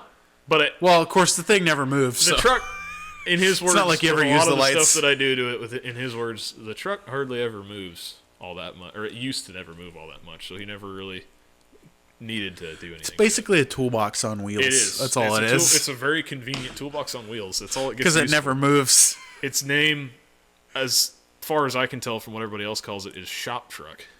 Yeah. It's called the shop truck, not the service truck, the shop truck, because that's where it sits, I'm pretty sure. That's where that name comes from. I believe that 100%. The shop truck. So, it doesn't move that much. So that's not really much you think about. But I after I did that, I went, man, now the reverse lights that are still incandescent and they're all like that yellowy white color, they look dorky now. You started to... I started down a rabbit hole. And so when I noticed that... You went on the ADHD train. Yeah. You're like, fix this. Okay, now this looks bad. Once I have... that happens to me a lot, especially there, because once I run out of stuff to do for the day... You start looking at stuff and you're like... It can be like noon, and I'll be out of stuff to do for the day, and I'll look at the truck and I'll go, something... And then it'll just... You just continue, yeah. It keeps going. So... Yep. Absolutely. Yeah, it did. I went, oh man, that doesn't look good. And then all the corner... I started... When my dad was in there, I started looking at it, and I went, all these corner lights kind of look dumb and old. They're little, like, 194 bulbs in a rectangle housing. Mm-hmm. They're just incandescent little markers. And I went, it'd be really cool, those little round 3/4 LEDs. Yep. In the same color, red in the back and orange in the front of the box. Mm-hmm. That'd look pretty good. And so I just told him what I wanted, and he went and got that when he was out getting truck parts or whatever. You can get that at Napa? Yeah, I got those at Napa, I think. I want to say. Maybe you got those at... we get most of our stuff at Equipment Unlimited. You might have got that from Heavy Duty, from like the people in... No, I don't think he was down there. Truck parts? I don't know if he got it from Truck Parts or not. I think he got that from Napa, but... Anyway, he got it from somewhere. Got it from somewhere. Besides the point, then I started going down the rabbit hole. Drilling the holes out, and I put them in, and I wired them up to the old plugs. That works great. Did the same up in the front, and put the new... You got me two clear. And down the rabbit hole you go. And then I was like, oh, yeah. And then now... You looked at one of the other lights, and you're like, that looks dumb. Let's fix that, too. Yeah, the headlights now. Now I'm looking at the headlights and going... Yeah. Those look old and cringy. Let's go. Let's fix that. Exactly. That's my exact thought process. I go... Are the turn signals still incandescent? Have you seen You've seen them before. The squares that just mount on the fenders. Is that what it has? That's what those Freightliners have. Guess what you're going to change next? I don't want those anymore. I think it'd be really cool. There's holes in the fender now. But they probably make LED ones that look really cool. They do. That's what the hook truck has. has. When you start going down the rabbit hole of now I need a different flasher because this is It's not that goofy. hard. You just unplug it and plug the new one in. You just got to do all 4 turn signals. Yeah. And you'll be fine. Right now, well, you see, that's the thing. All the turn signals right now are LED. So. Yeah. Oh, are they? Like the rear ones. The front ones aren't, but the rear ones are. Well, yeah, but once you change the front ones, then it's going to start wigging out. It might start wigging out. Because it's the wrong resistance. Yeah. And then that's the other thing. But that's the same thing. Just put a new flasher in. Flasher in. Fixed. This one had the same thing. Yeah, and now it's fine. And besides the headlights, the box lights are all incandescent. And they're all, for the most part, I haven't found a working one yet because I go flip the switch because my ADHD goes, ooh, light switch. And it doesn't work. And then I just turn it back off. Yeah, that's the same way that one was. The only one that actually worked was the back one where the hose reel is. Really? That one worked. I bumped it and it started working. It was like, guess what? You're getting replaced anyway. Too bad. LEDs. Too bad, bud. This one's a lot brighter. Let's do this. Yeah.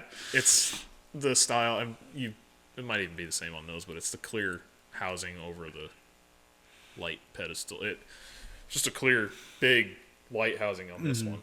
They're about this big by this big with a diffuser, and then there's an incandescent light in there. So I'm just going to take like automotive LED 1156 or something like that, or some kind of replacement. Put one in there and just call it a day, because none of them work. So that would be nice.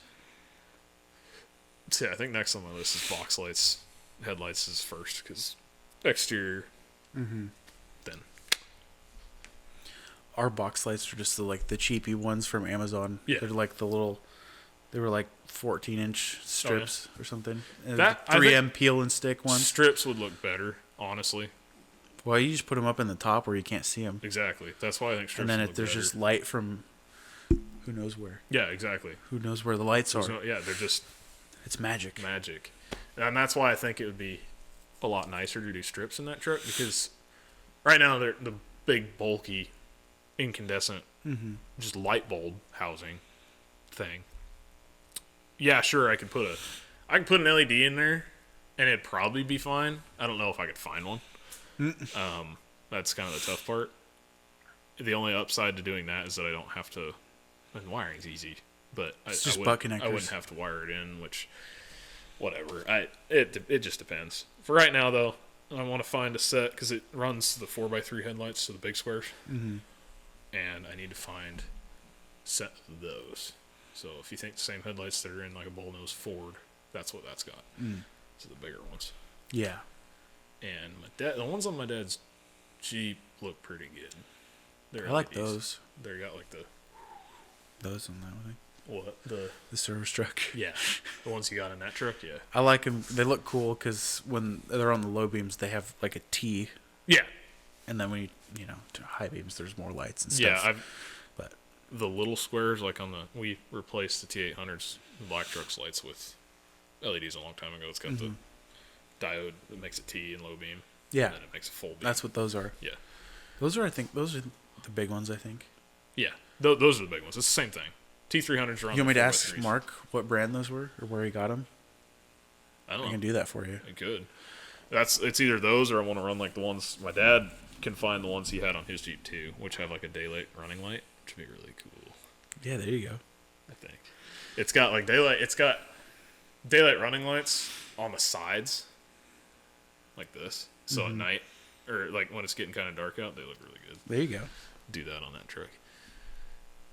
But then you run into the issue once you do that. You look at the turn signal, the post style turn signals that are on top of fender, and you go, man, those could look better. It just starts. Just do the LED ones. Yeah, do they make those? Yeah. Those are just trailer turn signals, as far as I know. I don't even remember what they look like. I haven't paid close attention apparently. They're just like the standard square Oh, I will remind Mounting me tomorrow. I'll ask him tomorrow. off the fender. I gotta find an example of this because I know. I'll just look at a FL70 because it's the best way I can describe it. They made 1 million of these trucks. Those pictures are really small. Easy to see, huh? Open image in new tab. They're that. You're gonna push. I'm gonna push my hat off. Oh yeah. Okay. Yeah. They make those. They make LED versions of those. I know. Go that. to Northwest Truck and Industrial Oh yeah, that's a good one to check. on Black Lake Boulevard. They have those. Yeah, just get LED versions of those because Then you're gonna need a new flasher, but I mean that's not hard. that's the easy part. I mean even the lights is just butt connectors. Even I guarantee you, Butt connectors and maybe some silicone. those are standardized, so they probably still just have the plug. Just run a plug. Mike.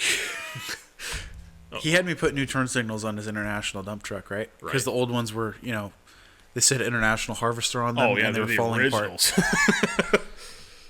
And he goes with, of course, newer incandescent Yeah, turn signals. I'm like, dude, the future is now. I'm just saying. if I had a truck, it would look like that. Yes, They would have all LED lights in it because yeah, they especially draw now. nothing.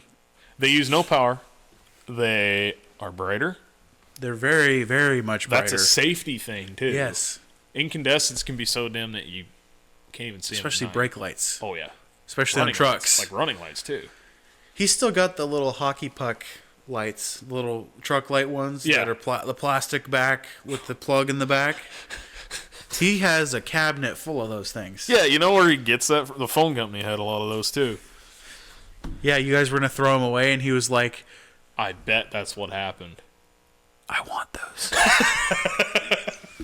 Because right now it's the cabinet. He hoarded incandescent light bulbs, like regular spin-in incandescent light bulbs, because he knew the government was making them stop making those. Right. So he hoarded them because it's Mike. The future is now. Different Mike than I was talking about earlier. Yeah, this is not. There's is two not the Mikes. same one. They're in the same family. It's confusing. This is a Mike Wilson. Yeah, this is a different mic This is the guy that refuses to use LEDs in anything. in anything. Technology, yeah. Technology. In He general. lives like it's the 60s still. Oh yeah, 100%. It's hilarious. It's pretty funny. It's really funny. Just makes me think of this. We were sitting in my dad's here we go. This will be 2016 good. I've told this story before, but I'm going to tell it again. I remember this. We were sitting we were sitting. This was after I think we had narrowly avoided a collision because we were pulling a gooseneck over the pass in my dad's 2016 Ram, and The one that's currently in pieces right now. But we were pulling over the pass, and an RV stopped in front of us. Well, everything stopped in front of us. Traffic was. It was a hill, blind hill. Couldn't see over the hill. Oh, and it was stopped right at the top, stopped right behind the hill. Stopped noticed it just in time. He swerved off the road to the right side. This is when we were going to pick up 1066 number 1, as a matter of fact. Number 1. This is the first one. I love that there's been so many you have to number them. There's now... There's 3 now, right? 3, and then counting that other 66, you could say 4, but it's not. It's 2 tractors. But anyway... He sees it just in time to hit the brakes and swerve off the side of the road. The RV behind us could have had a much worse day because he was like this, or in front of us. He was in front of us. We watched it happen. It was crazy. Anyway, after that, it was a long ways down the road. We were kind of chit-chatting. Narrowly avoided an accident. Narrowly avoided an accident that involved brakes. Mike asks later in the trip. This is funny. Hey, Dennis, my dad. Does this thing got ABS? The truck's from 2016. Trucks have had ABS since the 90s. The 90s. Nope. The 80s. My 89 has rear ABS. Some trucks had ABS in the 80s. Mike owns a truck with ABS. From the 90s. He owns several things with ABS. Yes. Does this thing have ABS from 2016? Does it have ABS? Now, I'm not saying that vehicles from 2016 can be built without it, but I think there's I'm pretty sure there's a government regulation about that says you have to have it. So, last time I checked. Yeah. It's from 2016, and yes. Does it have ABS? Do you want another one? I'm good. I'm taking it. Oh, yeah, of course. Please. It's been a while since we talked about this. When did we talk about these? These? Yeah. Teas. This guy has an addiction to tea also. Yeah. Well, I mean, I like him too, but I'm not. He's not mini fridge. Well, it's a full size kind of a small house fridge on the shop over there. It's like a hotel. Hey, if you think of a hotel fridge freezer combo, Yeah. it's about that size. But it's full of this right here. Arizona brand tea. Yes. For those wondering, here's a little trick that won't be a trick for long if I keep talking about it to everybody I know. Winco has the cheapest price on Arizona tea, I think, in the nation at this point. It's like 72 cents, 68 to 72 cents, depending on A can. yeah, exactly, per can. Now they advertise it right here on the can, even at the Winco stores at 99 cents. But you can buy it from them at 68 to 72 cents, depending on if there's a sale or what's going on. It's a good deal. Usually I buy it at 68 cents a can. That being said, I buy a lot of flats of this stuff. A lot. There it is. There's my microphone hit for this. There you go. I found it. Good job. Hour and 37 minutes in. We're an hour and 37 Yes. in already? Wow. And I whacked the microphone. I can't believe that. But yeah, I whacked the microphone at an hour and 37. So there you go. Ooh, that was a good noise. Nice good pop. Ooh. Nice pop. Here we go. Nice crack. Okay, got it. But yeah, there's 2 flats over there right now. Sometimes during the summer there'll be 3 or 4 I'm going to go look at the phone. Just make sure it's... sitting. Yeah, you should probably do. Is it red? Still going? Oh. Sweet! Yeah, that's good. That's good to hear. Your phone's going to run out of storage. Oh, eventually. It's fine. Well, once you post it, you can delete the video. That's usually what I just delete the VOD. delete the VOD. There's like at least 4 minutes of unseen, unrecorded. So this is 38 minutes, and that's 41. There's like some special behind the scenes footage on there, I guess. No, you don't want to see that. It's not that interesting. No, it's more of this. It's literally this us. BS right here. It's literally me doing this. All right, we're good to go. Yeah. So back to the tea. The tea is cheap. So they've got there's a sticker on the fridge that says tea equals $1. What is it? Like, what do you think? A year ago now that I did that? Maybe 2? Yeah. I came in here and I thought it'd be funny. I took $100 bill and I put it in the fridge. I'm like, this is prepaid tea for the next year. Yeah, like and then I did it again. 100 teas. Now this is 200 teas. He's prepaid. I don't think I've drank that many teas yet. Not by now. Maybe I have drank like 10. The only time you really come in to drink teas, maybe 10 to 20, I'd say, maximum. And then I did it again with a 50, and then I put a couple 20s in there. So I was like, the joke is now lifetime supply of tea. Lifetime supply. Because I have paid in full. Oh, yeah. It's paid. It's paid now. So, yeah, I don't have to pay for tea ever again. 100, 200. That would be... You'd have to have a tea per day for a full year to be able to wear that down, and that doesn't happen. So, yeah, it's kind of like a occasional thing. Drop by here, you can grab one. I'll grab one. Free tea for life. Other people will come in, drop a buck in there, grab one, that kind of stuff. Other people that haven't prepaid. He's on a prepaid plan, and it's working pretty good because he doesn't have to worry about it now. Yep. So, I think I'm safe to say I could probably go 5 years without paying for another tea. Because I don't drink a whole lot of them when I'm here. Yeah, and this is my second one today, podcast is probably the only time we drink more than one. And it's because, again, you get 24 ounces. 22, it says on the can. You get 22 ounces of this stuff per can. So you can go, I've gone a full day on one of these. Yeah. You can go. It's good stuff. Yeah, oh yeah. I love the stuff. If we were, this is good stuff. Just saying. Highly recommend. Maybe one day. Maybe one day. Sponsor. Again. Hit the mic again, but this time with the can. It's okay. It's good.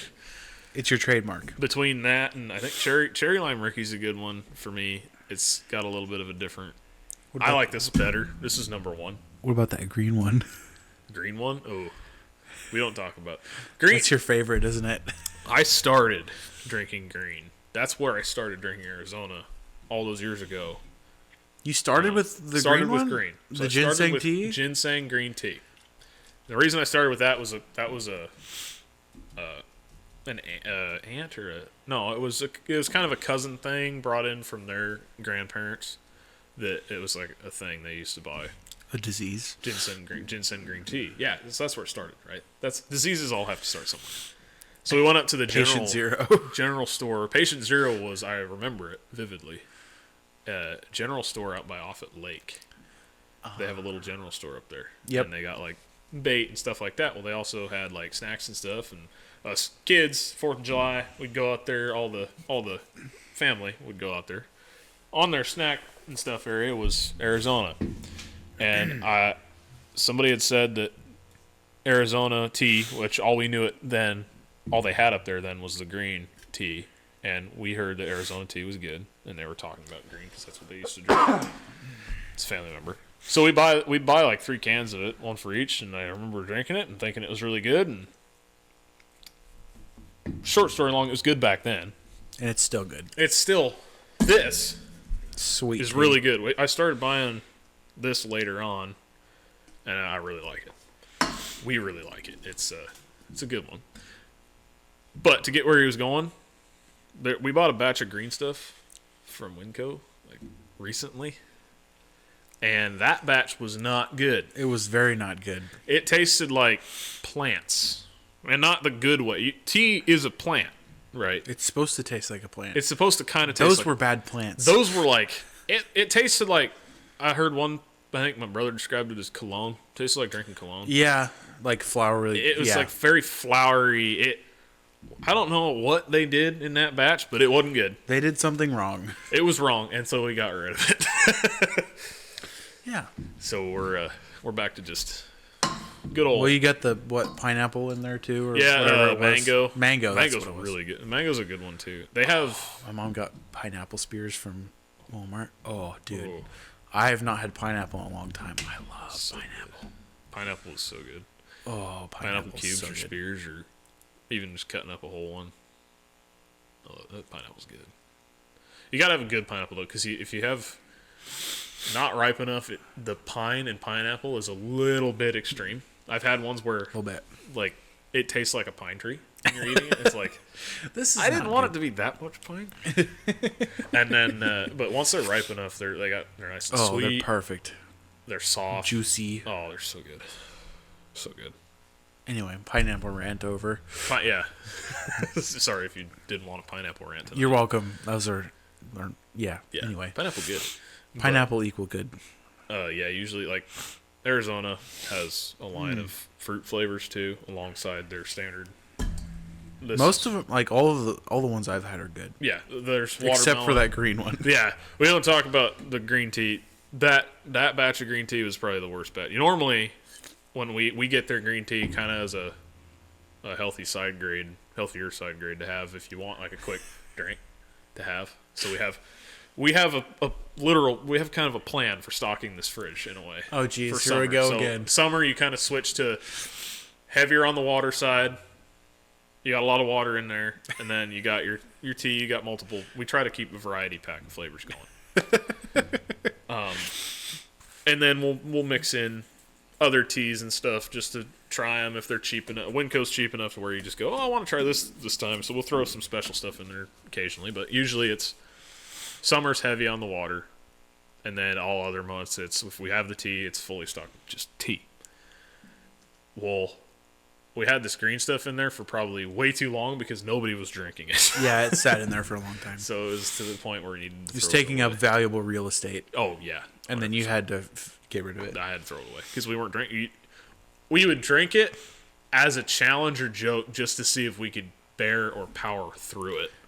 Yeah, I tried that once, and then I got the little chunks of whatever that was in yeah, there, and I no. was like, Ugh. Yeah, that was the other thing. I don't think it's supposed to be There was, chunky like, tea. Chunks of leaf or something like it wasn't fully strained all the way. It's like, I'm pretty sure it's not supposed to be chunky. Yeah, and I think This is not good.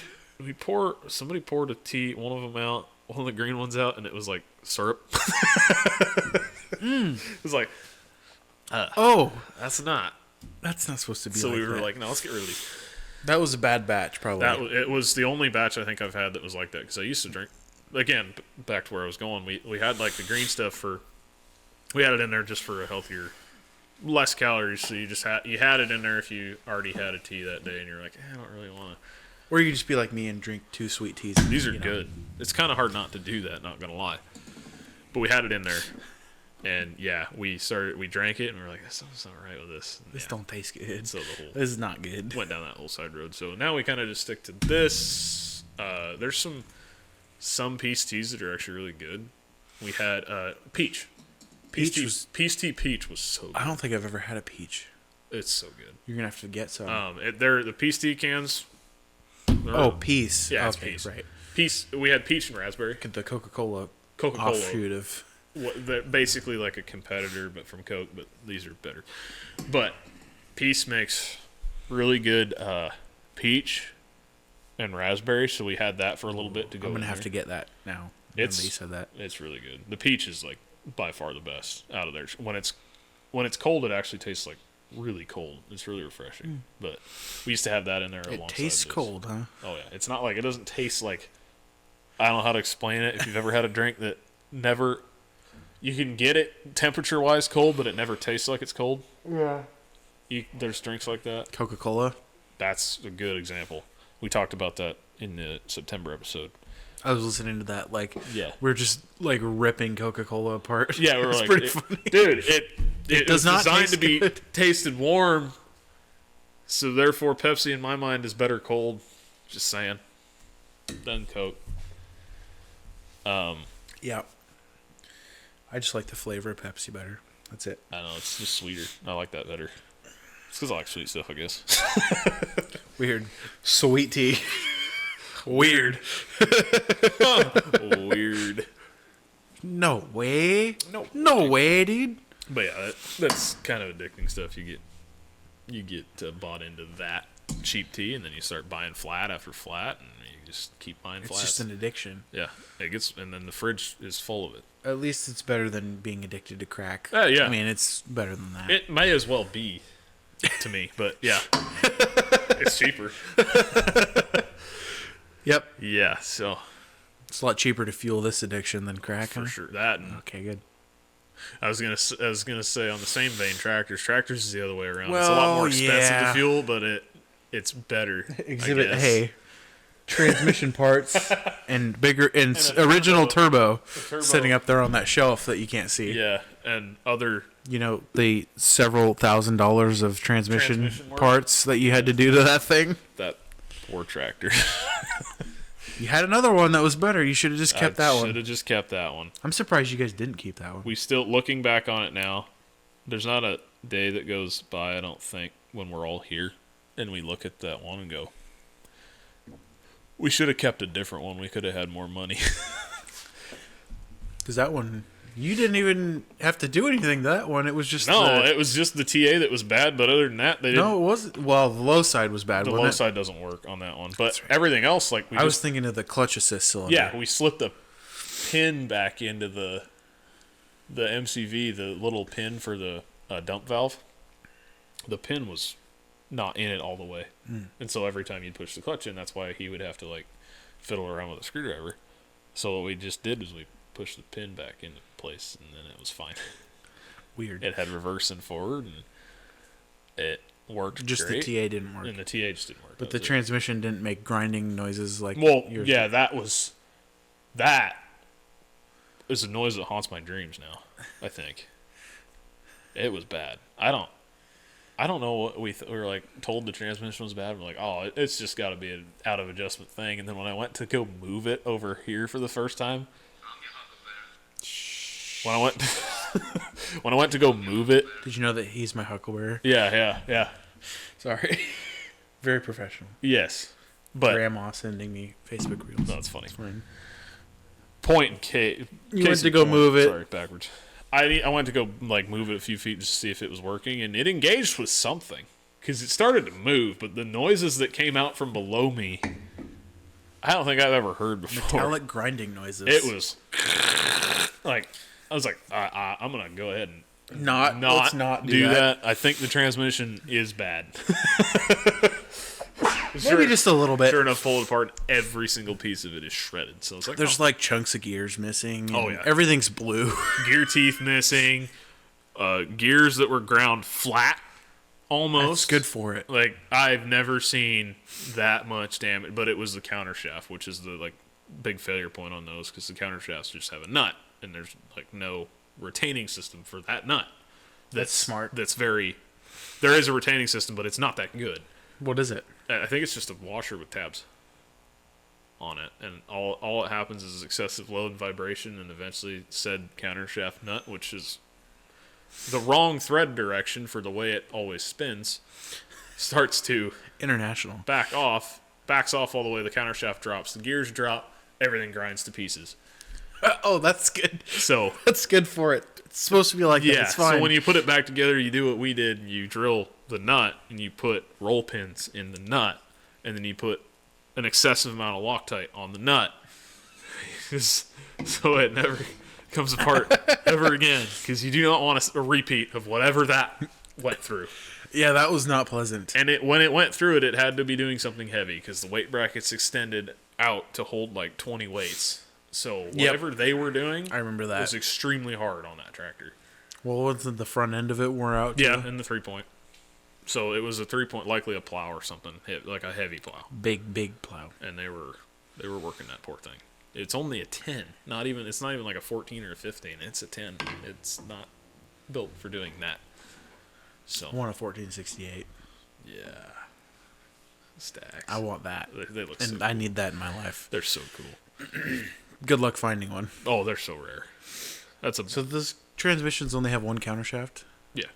It's your main drive and your counter shaft. That's it. They should have two. Yeah, truck transmissions do, but international. Well, I mean, you don't you don't really for a tractor. make it it's- heavy enough, I guess. The gears are huge, which again, how do you grind those off? But whatever. It did. Not enough. Not enough engagement. enough Loctite. Yeah, exactly. None. No Loctite. He's being courteous over there. Can we do it with yours too? Yes, please. Thank you, sir. e.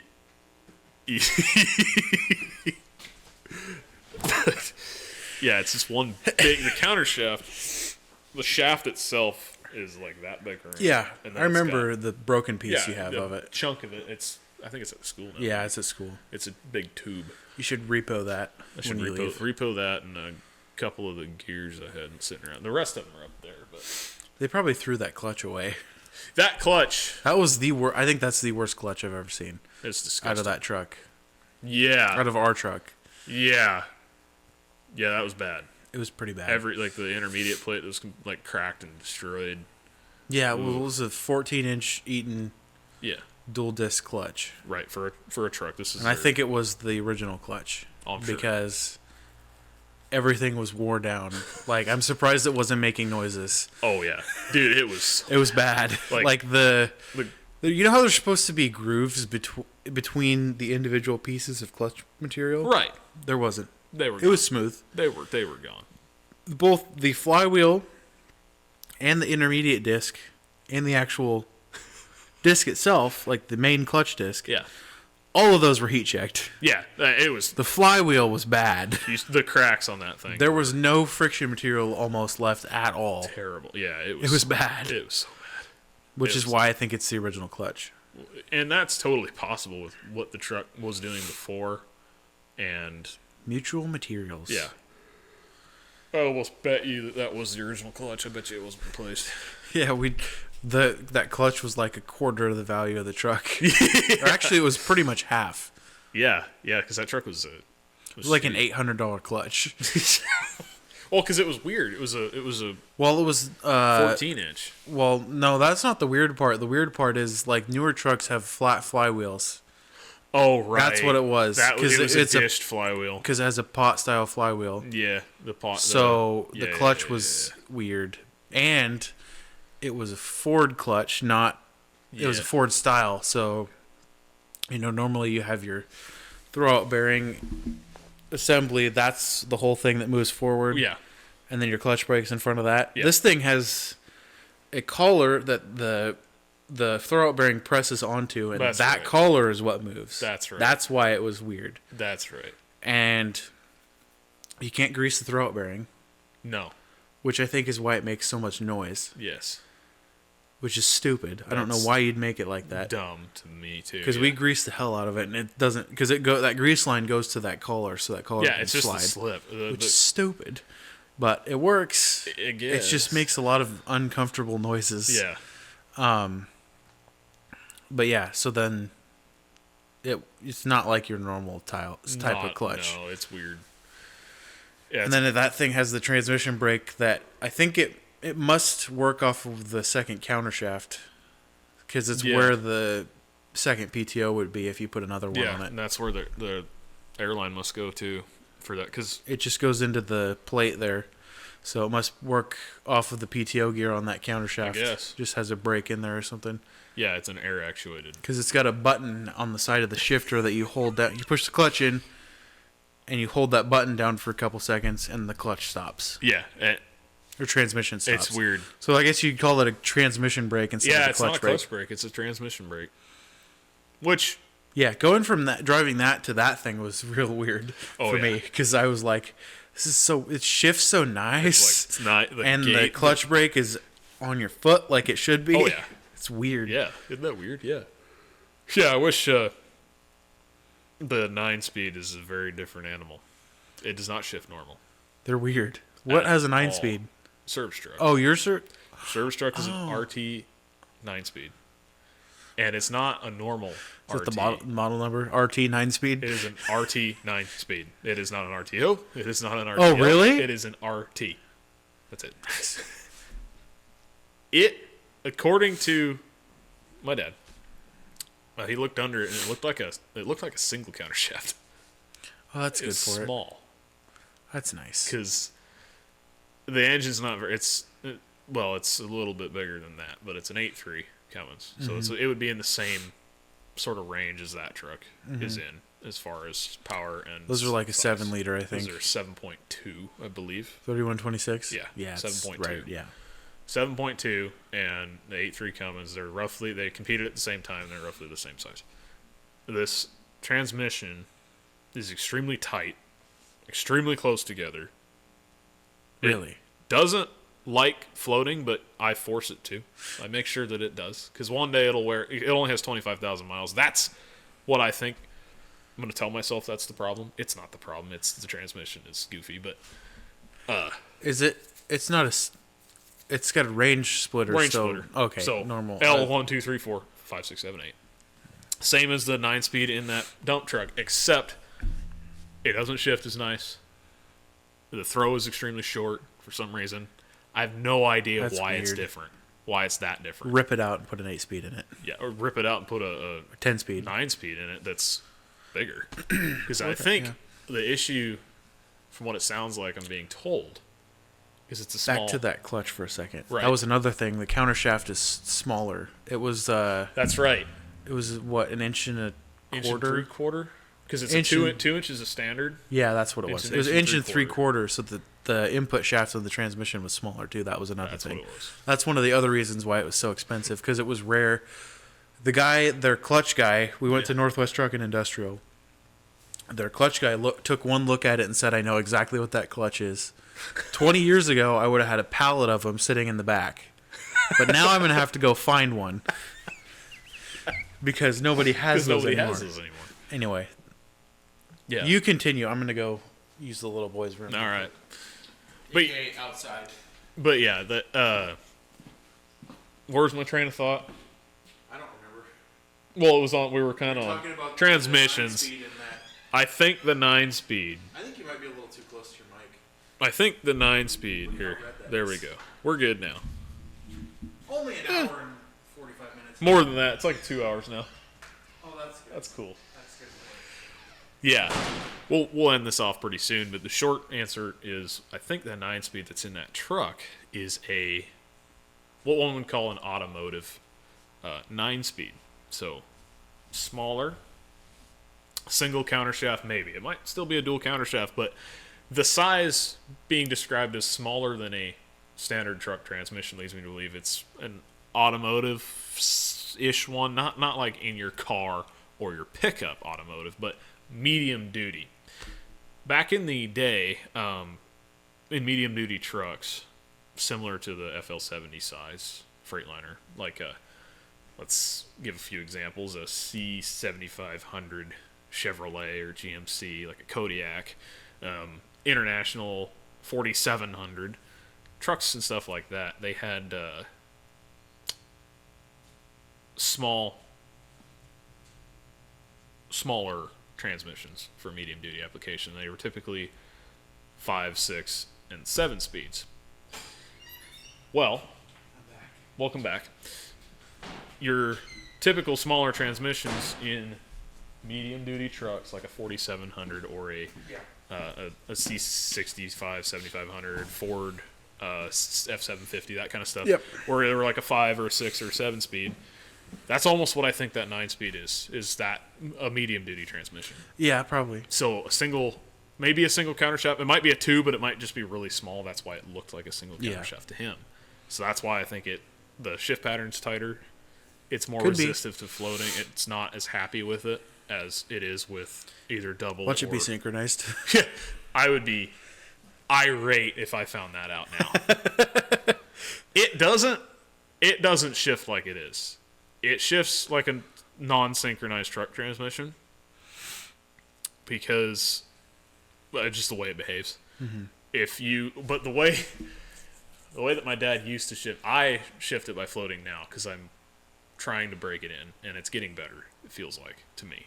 If you rev it, you have to rev the snot out of it to get it to a shift point because of just the way it's geared. But it'll go in smooth now. Yeah. The way that my dad used to shift it, he said you used to have to drag the clutch. So you used to have to push, single clutch it, so to speak. So you push the clutch in just enough to disconnect it, but not disconnect the speed. So keep the speed. Don't push it far enough in to where it's fully disconnected, just enough to where it just disconnects enough to slow it down to shift. That's what you have to do to get it out of gear and into the next gear. Nice. I've had to do that with that truck several times because when you're in a situation where you have to speed up quickly, that is the only way that truck is going to want to shift. Yeah. On that day. Between that and double clutching. And he said he used to shift it by, he would clutch in to get it out of gear, release the clutch, and float it into the next one. That was one of the ways, the Yeah. techniques that he used between single clutching where you just drag it through, or clutch in to get it out of gear. Because the hard part is it stays jammed in gear really bad on that truck for some reason. Weird.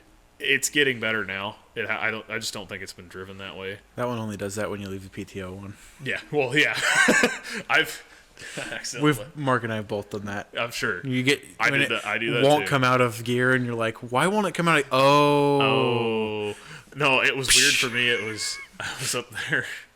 I still had the PTO on after crane and stuff. crane and stuff up there at the dozer, and I put it in gear, and it's like, man, it's really dragging down hard. What is the problem? What is going? It's the park brake's not on. I'm not pushing the brake or anything. It just feels like the brake's on.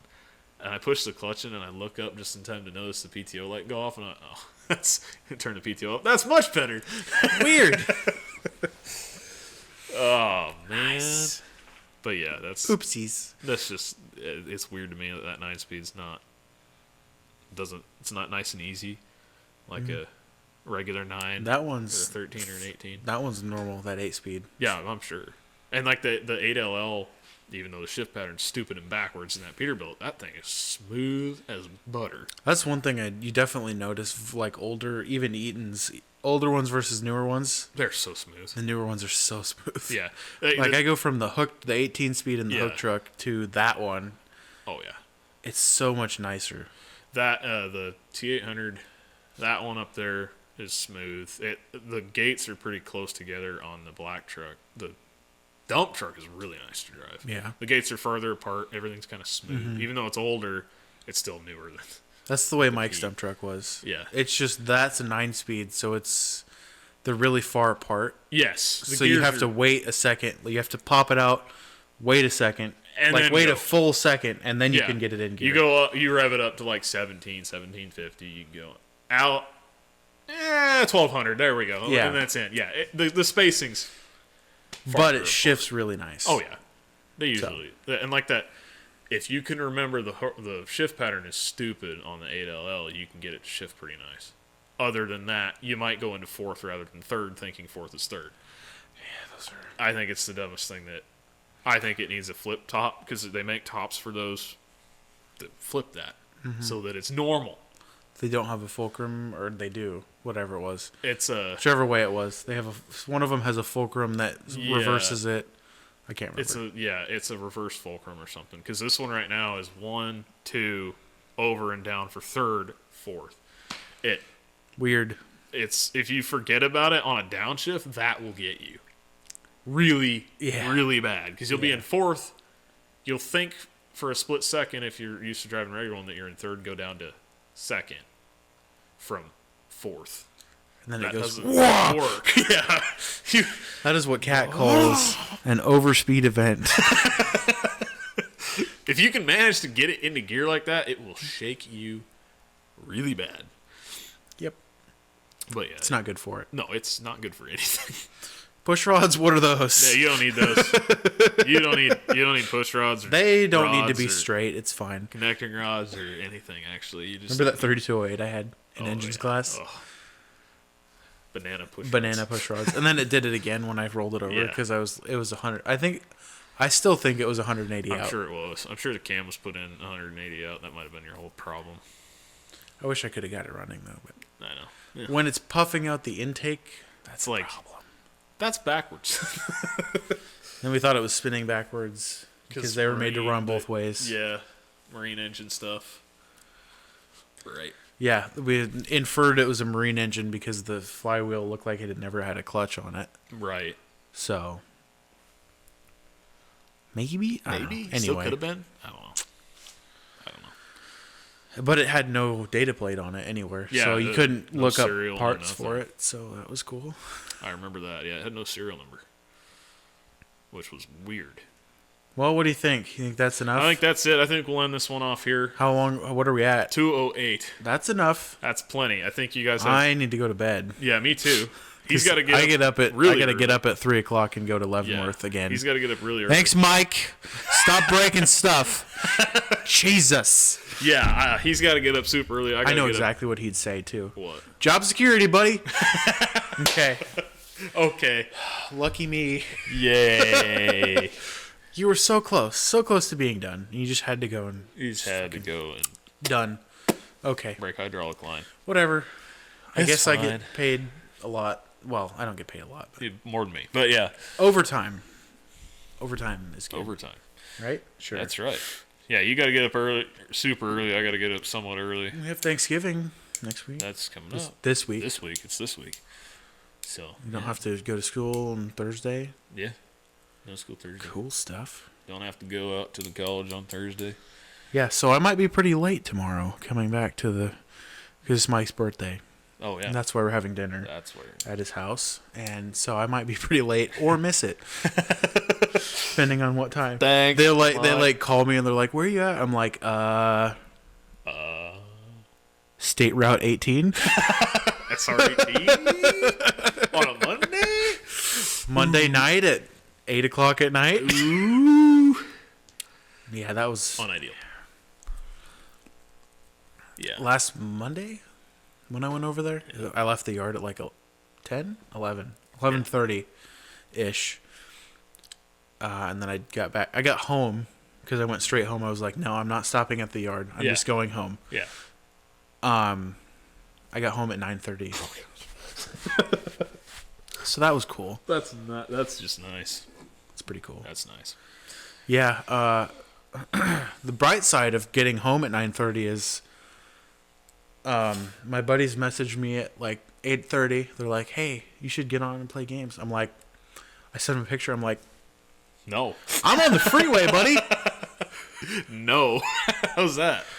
I was like, I still got an hour of driving left. Yeah, I'm on the So freeway. when I sent him that, I was a couple miles away from the junction between 18 and 167.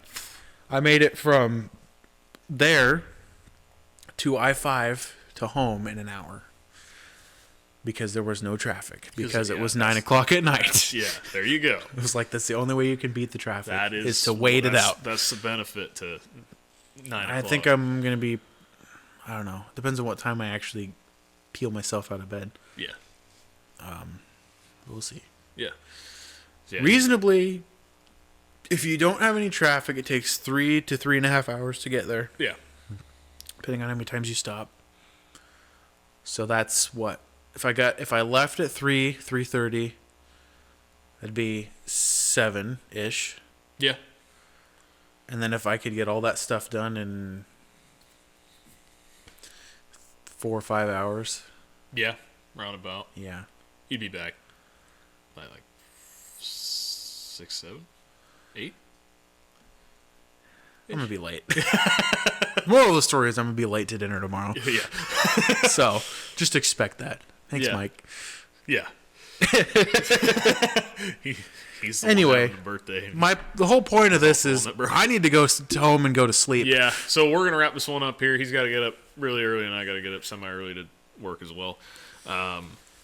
What's semi early for you, my friend? It's semi-early is like 5. I gotta get up at 5. That's when I get up normally. Yeah, I gotta get up at 5. I get up at 5. It sucks, doesn't it? Get ready. Yeah. Usually. If I can, yeah. Sometimes I get 1 up out at of 5 10 and would I not recommend. get up at 5 and go. My favorite is when you're like laying in bed and then you sit up.